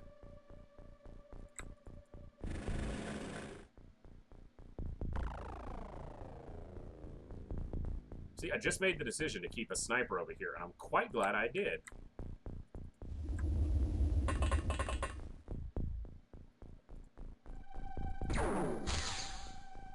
You can see the other... Really? You can see the other power supplies blown up, too, so... No Illyrium. Not that we need it this late, but... Yeah. Alright, so... Face this way.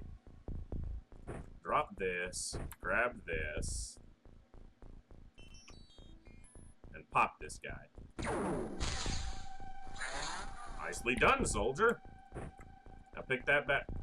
Well, if you're going to pick one up, might as well pick up one that's loaded. Save some time units that way.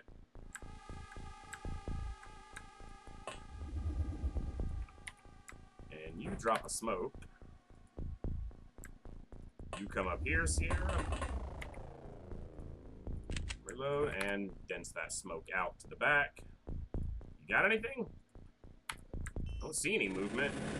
And there's not a cave here, so there wasn't any movement. Go this way. Alright, final soldier here gets in place there. And cover that section. Where's my snipers?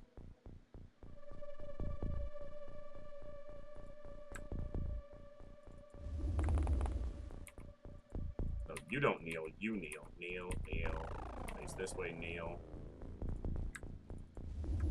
Okay. Alright, I think we're pretty much in position now. It's just a matter of getting the scumbags to come out and play or blowing up the inside of their ship. With blaster bombs. Cyber mites. That's right. Wasp mites have cyber mites. That's not cool.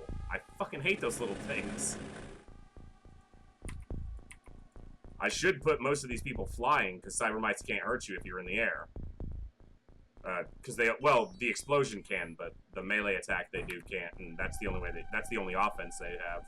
And the explosions are really weak, so I'm not actually concerned about those. I'd literally rather see sectopods than cybermites. I don't think we have any shots on that guy.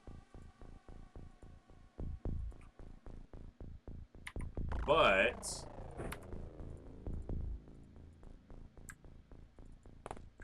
oh, son of a bitch.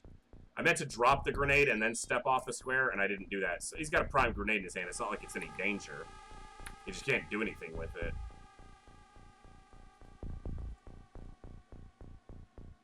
Alright, well, pull back, because we can't shoot that guy right now. Because of this stupid little hill here blocks our line of sight to him with any of our soldiers.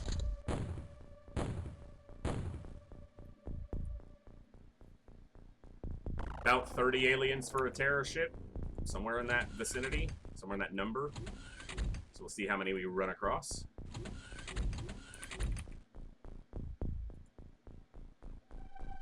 Excuse me. Been a long work week already and it's only 2 days in. It's only 2 days in.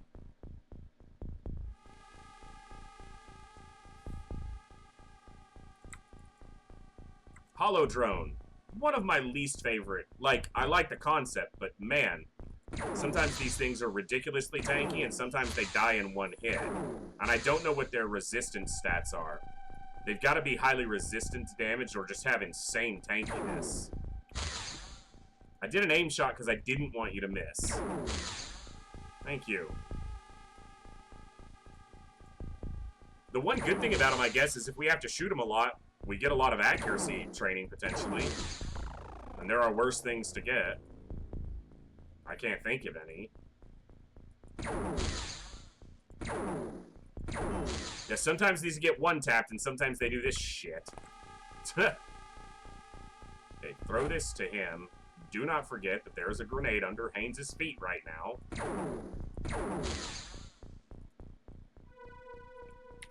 Haynes picks up the grenade. And he pops this guy once. And gets the kill. And the reason he has the grenade is if we spot this waspite again.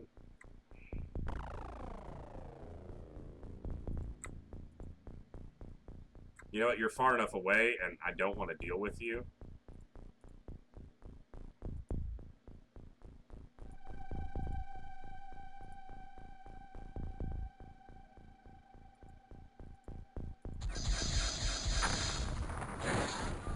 Okay. Killed a cybermite, a sectopod, and a waspite. 1, 2, 3. That's a good one. That's a real good blaster bomb. Okay. So, the reason Haynes has a grenade is because I can't get shots on that scumbag, and I'm not going to use a blaster launcher on a single waspite. Out of range? My ass. There is no way that's out of range for him. He's thrown grenades across bigger maps before. That's fine. We just relay it to good old Mumbles, who could probably just fly in the air and shoot this guy. But let's have some fun with him instead if we can. Go here. What do you see? Another one. Alright, let's have Mumble shoot that one.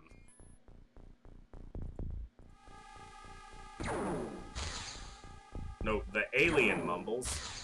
Son of a bitch, you're a sniper. Act like it.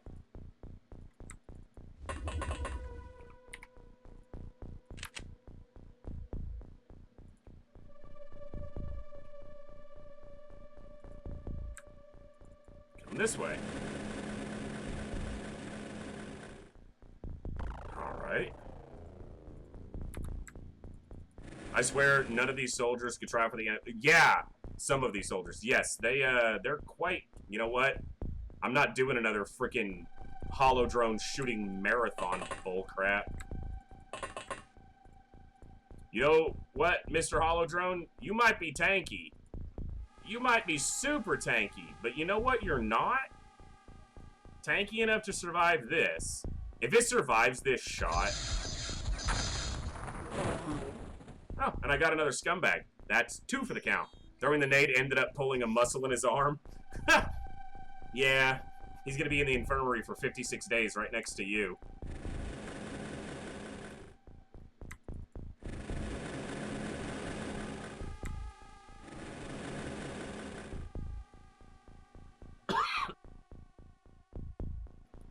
Excuse me. Ugh, okay. Now then, back over here.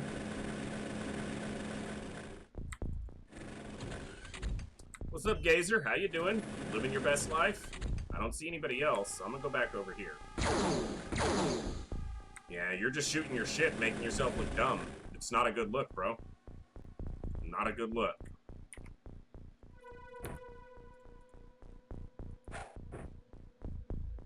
Okay, it's a waiting game. Well, it's an exploring waiting game. Yeah, Waspite surviving an alien grenade's not really surprising.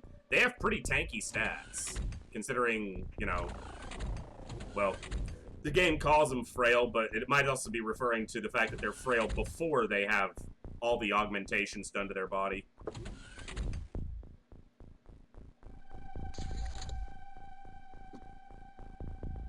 Okay. Shall we scout again? What do you see? It's a cybermite, isn't it?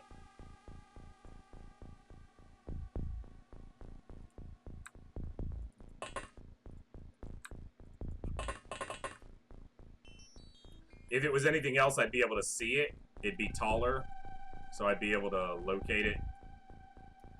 Yeah, no line of fire is kind of going to be the problem here. Okay, should maybe have a line of fire from there?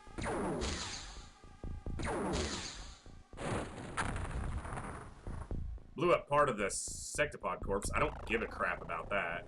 I don't even care about the money so much on these recoveries right now. It's more for the stat gains on the soldiers that might make it to the final mission. That's the primary thing we're gaining out of these. Is getting some more training done on some soldiers. Like, the accuracy that they clearly need. There you go, Darth.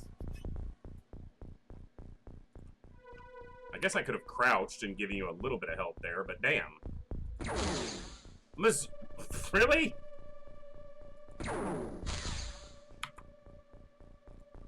You guys are just trying to piss me off. Coldot's got this. Coldot doesn't have a line of fire. Coldot's got this from here. Why are they hitting the side of the like, they're... That was 103%. His shot, the ship doesn't overhang. What the fuck is he hitting the side of the ship? Whatever. Whatever.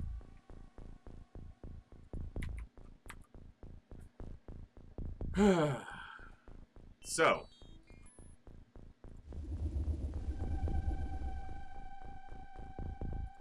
Falls to Haynes yet again. Haynes has been reliable the whole campaign. And still is. Thank you, Colonel Haynes.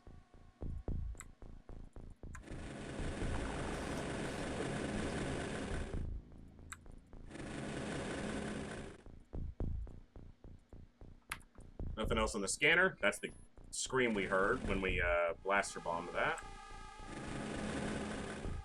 Oh, we do. Oh, yeah, the guy who survived the grenade. Well, dome. About as high as you can go and still get an aimed shot. Can you see him?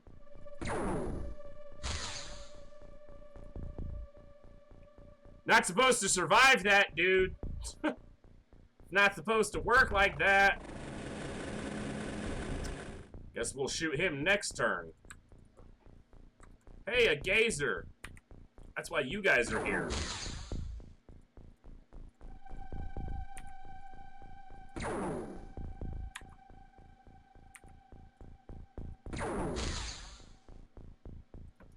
Alright, that counts. He's down. Another hollow drone. And another sectopod. Don't get shot, little buddy. You know what?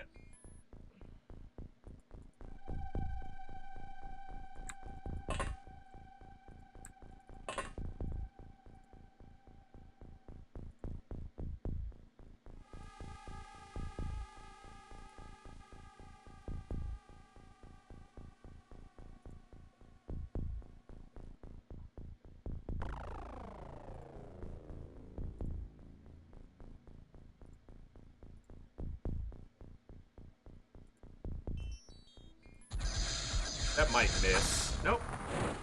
It got there. Cool. Can I just mash the Apollo drone with another one? Like, Sierra actually might not have enough because I stepped too far to the side. Yeah, they're 2 time units short. That's my fault. That's fine. Apollo drone probably won't cause us any trouble. Famous last words. I need to re-smoke my firing line, actually. Because they're probably not in dense cover at the moment. But the scumbags are panicking.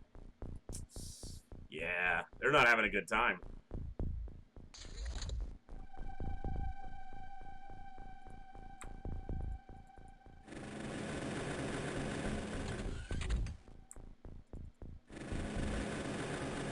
Well, if you insist. I mean, if you're gonna make it a 2-for-1, I'm not gonna say no. But that's about as close as I'm gonna fire to my soldiers. I'll come to this side. You know what? There's an interesting caveat there. If I were to come down and go this way and it missed, it could hit all these guys. So it's actually probably better to make the earlier waypoints on this side and going the other way.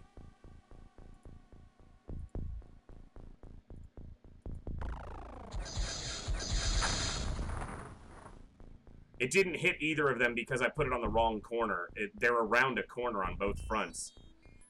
I'm not going to throw another blaster bomb in there, whatever. That was just bad aiming from me. I put it in the crook of that wall. Instead of hitting the corner that sticks out, I put it in the crook of the wall. If it had hit the corner, it would have killed probably both of them. But because it hit in this corner, they both count as being behind cover. It was just bad aiming. You're still alive. You shouldn't be, but you definitely are.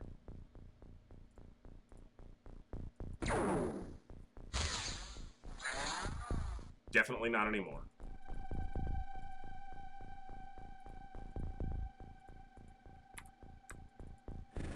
Confident that cave's empty, at least confident enough to walk away from it. This cave's probably not. What do you see? Another flying wash pit.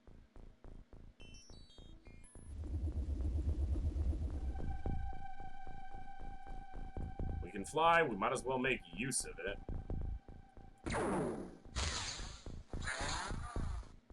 That'll do. All I really want to select is this little drone. You see something else. Another guy flying, but he's too damn close to the ship. We're probably not going to get an angle on him. That's as high as we can go. I don't think we clear the ship well enough because he's super close to it. Oh, wow.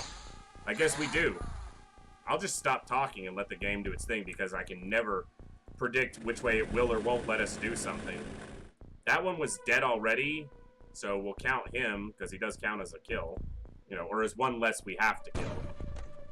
And that's essentially what the scumbag counter is doing, letting us know how many are left. Approximately. It ain't accurate. Not entirely, anyway. Okay.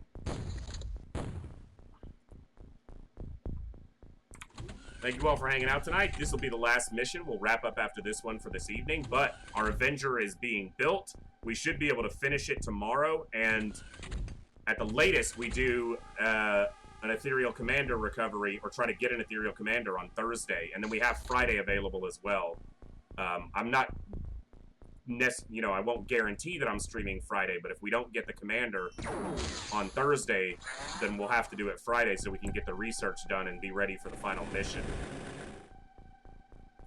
If for some reason stuff doesn't happen for Saturday, we have Sunday available, which I don't generally do, but we're gonna finish this run this weekend, so make sure you're there for that, especially some of you who've been here since the beginning, because it can be really entertaining in a sense if we lose right at the end. Entertaining for you guys at least to watch.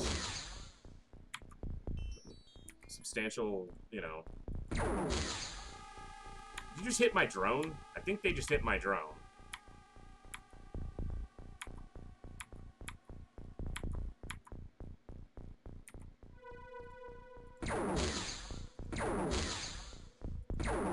I am so tired of the tankiness of those stupid little bastard hollow drones. Like, seriously die. Thank you. Good lord.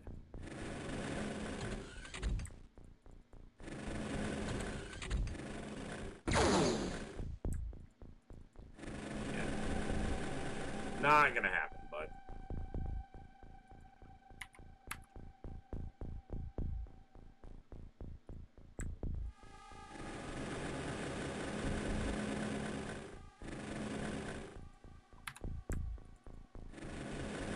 Nothing on the scanner.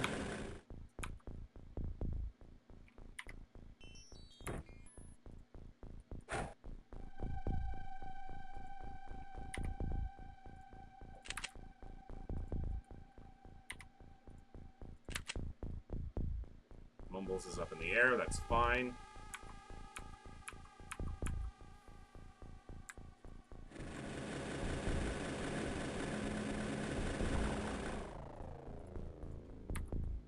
It's my other drone, that's all we see. Works for me. Not too many of them left. Probably a lot of terror units left, though. Seeing one Cybermite. 1, 2, 3, 4, 4 or 5 sectopods. And 3 hollow drones. It's 5, 6, 7, 8, 9. It's only 9 terror units. I guess there could only be one more, but it's more likely there's like 4 or 5 more. In fact, it doesn't tell me. Or at least no sectopods. Don't shoot the drone. But shoot the scumbag. Come on, Dan. Frigo? I know I can count on Frigo.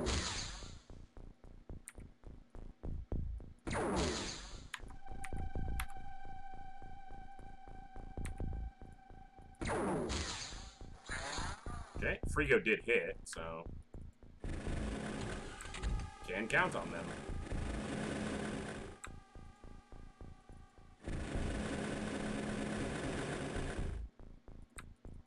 What do you see? What do you feel? What do you say? Where's the scumbags? Are they hiding upstairs? Yeah, look at all the weapons on the ground from that might be from a blaster bomb explosion, but it's more likely it's from panic.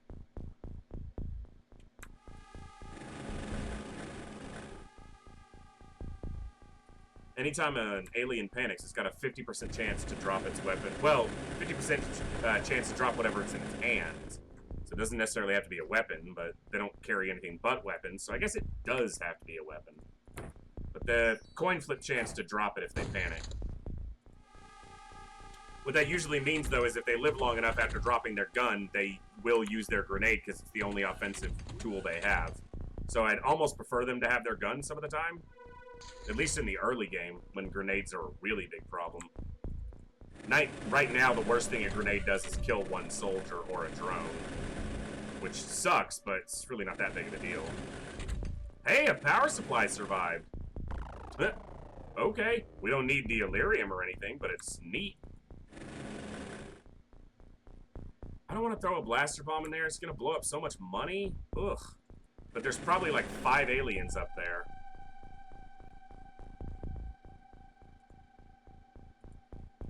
Oh, there he is. Okay.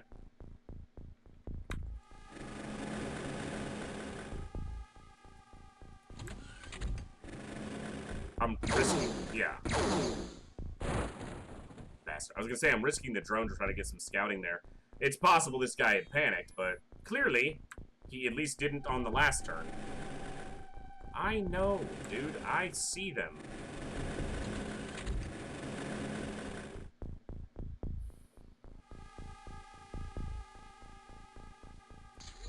Oh, I should have scouted the front doors. Yep. I did. Never mind. Cybermite. Pain in the ass. Because now I'm down to 1 drone. Now I just pretty much have to pull out of the ship and scout them as they come out. Especially the damn Cybermite.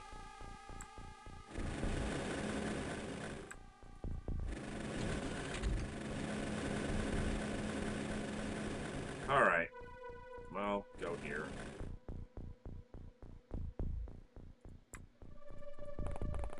Two drones dead in a hurry.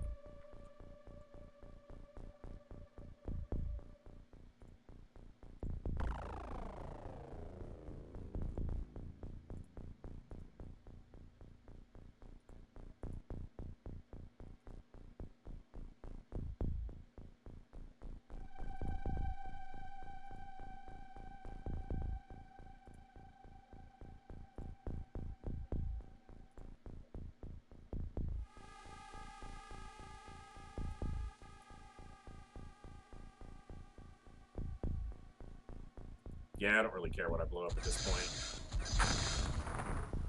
That didn't make it there. It hit the corner. That's fine. Blew up inside the ship, so blew up minimal bodies outside. But probably blew up some of that gear. Come on. Let's go, scumbags. Step out of your ship so you can be killed. That is your lot in all of this. To die.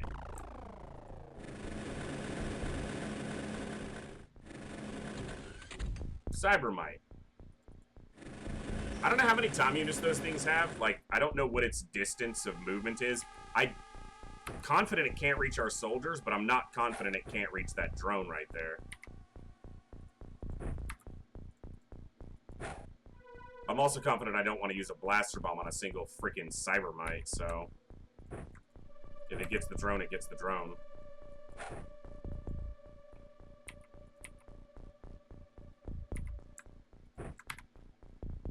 See if we hear the door. It probably can reach the drone. Door. Could be an interior door, obviously. We don't know.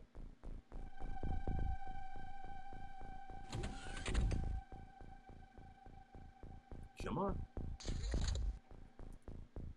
Alright. There it is. It's gonna blow up these bodies, which is unfortunate, but... cash ain't all that important right now.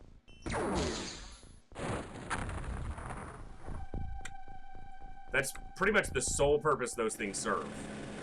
Like, even a cyber disc at least throws, you know, poses a major threat to you as far as, like, it can kill you. The cybermites can only kill you in melee, and their explosion doesn't even do enough damage to kill a soldier who's in personal armor. They do enough damage to destroy bodies and artifacts on the ground. That's literally, I think, their primary purpose is to cost you cash.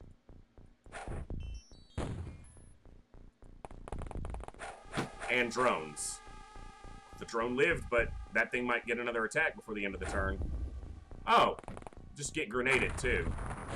You bastards. And the grenade didn't even kill the cybermite. Well, that's just rude. I shouldn't have shot him first. Well, I would rather scout the cybermite if it survived. I don't know that it did. Because the grenade might have destroyed its body as well. Maybe it seems like it did. Nope, it's still there. There it is. So now, shooting its body will... I should have shot it first, not the waspite. Because now the explosion from this will destroy the waspite. And it also destroys my drone.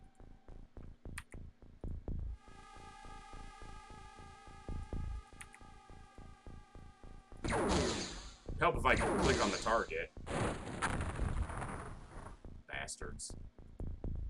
That explosion does pretty minimal damage, so... for the soldiers, it's not really a threat.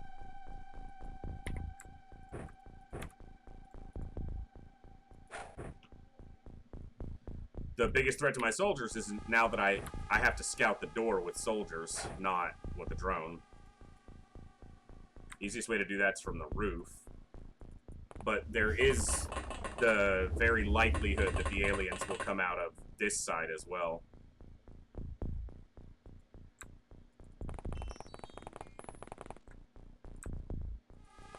They gotta make it exciting right at the end of the night. Whack a few drones, grenade the last one, make XCOM come to you, to a degree.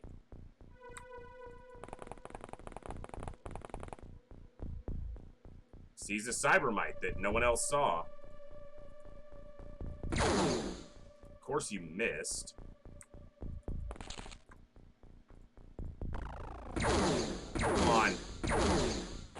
Thank you. Destroys the other Cybermite corpse, because again... Oh, it destroyed my grenade, too. Well, that's rude. I'm trying to throw smoke here, but yeah, had I not scouted to this side, that thing likely would have gotten really close to us. I should put all these soldiers in the air. Because then a Cybermite... At least we take away the threat of a Cybermite. What do you see? Oh. What's up, man? I got complacent with my scouting over here. I mean, I guess I didn't have a drone, so... Looks like he doesn't have a weapon. Yeah, he didn't have a weapon. But yeah, get him in the air. It at least eliminates the threat of a Cybermite melee attacking them. Which is a little bit of a good thing.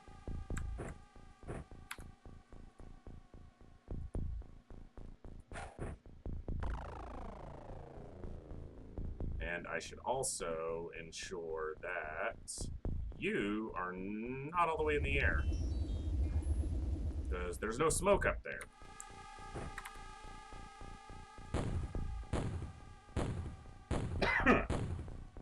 Excuse me.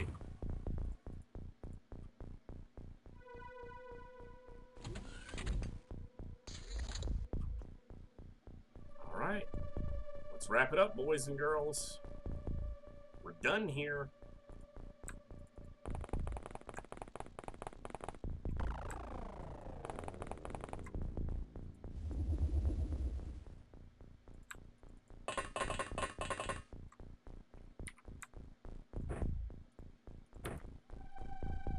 Face the map edge. Nothing in front of him, but there might have been something far enough out here that's not in the ship still. Yeah, like that. I don't think the motion scanner didn't catch this guy. It's too far away, but there's something over here.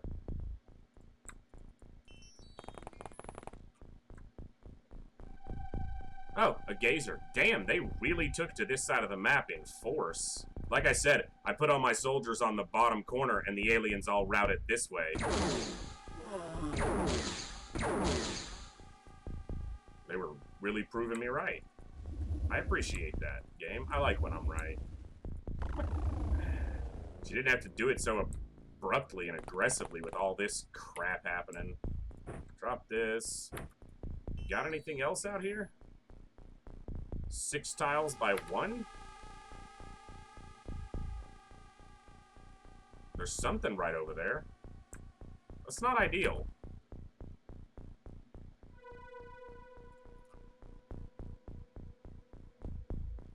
Yeah, not ideal, because I don't want to blow all that up either. Pretty sure that missed. Pretty sure I should have thrown it with mumbles.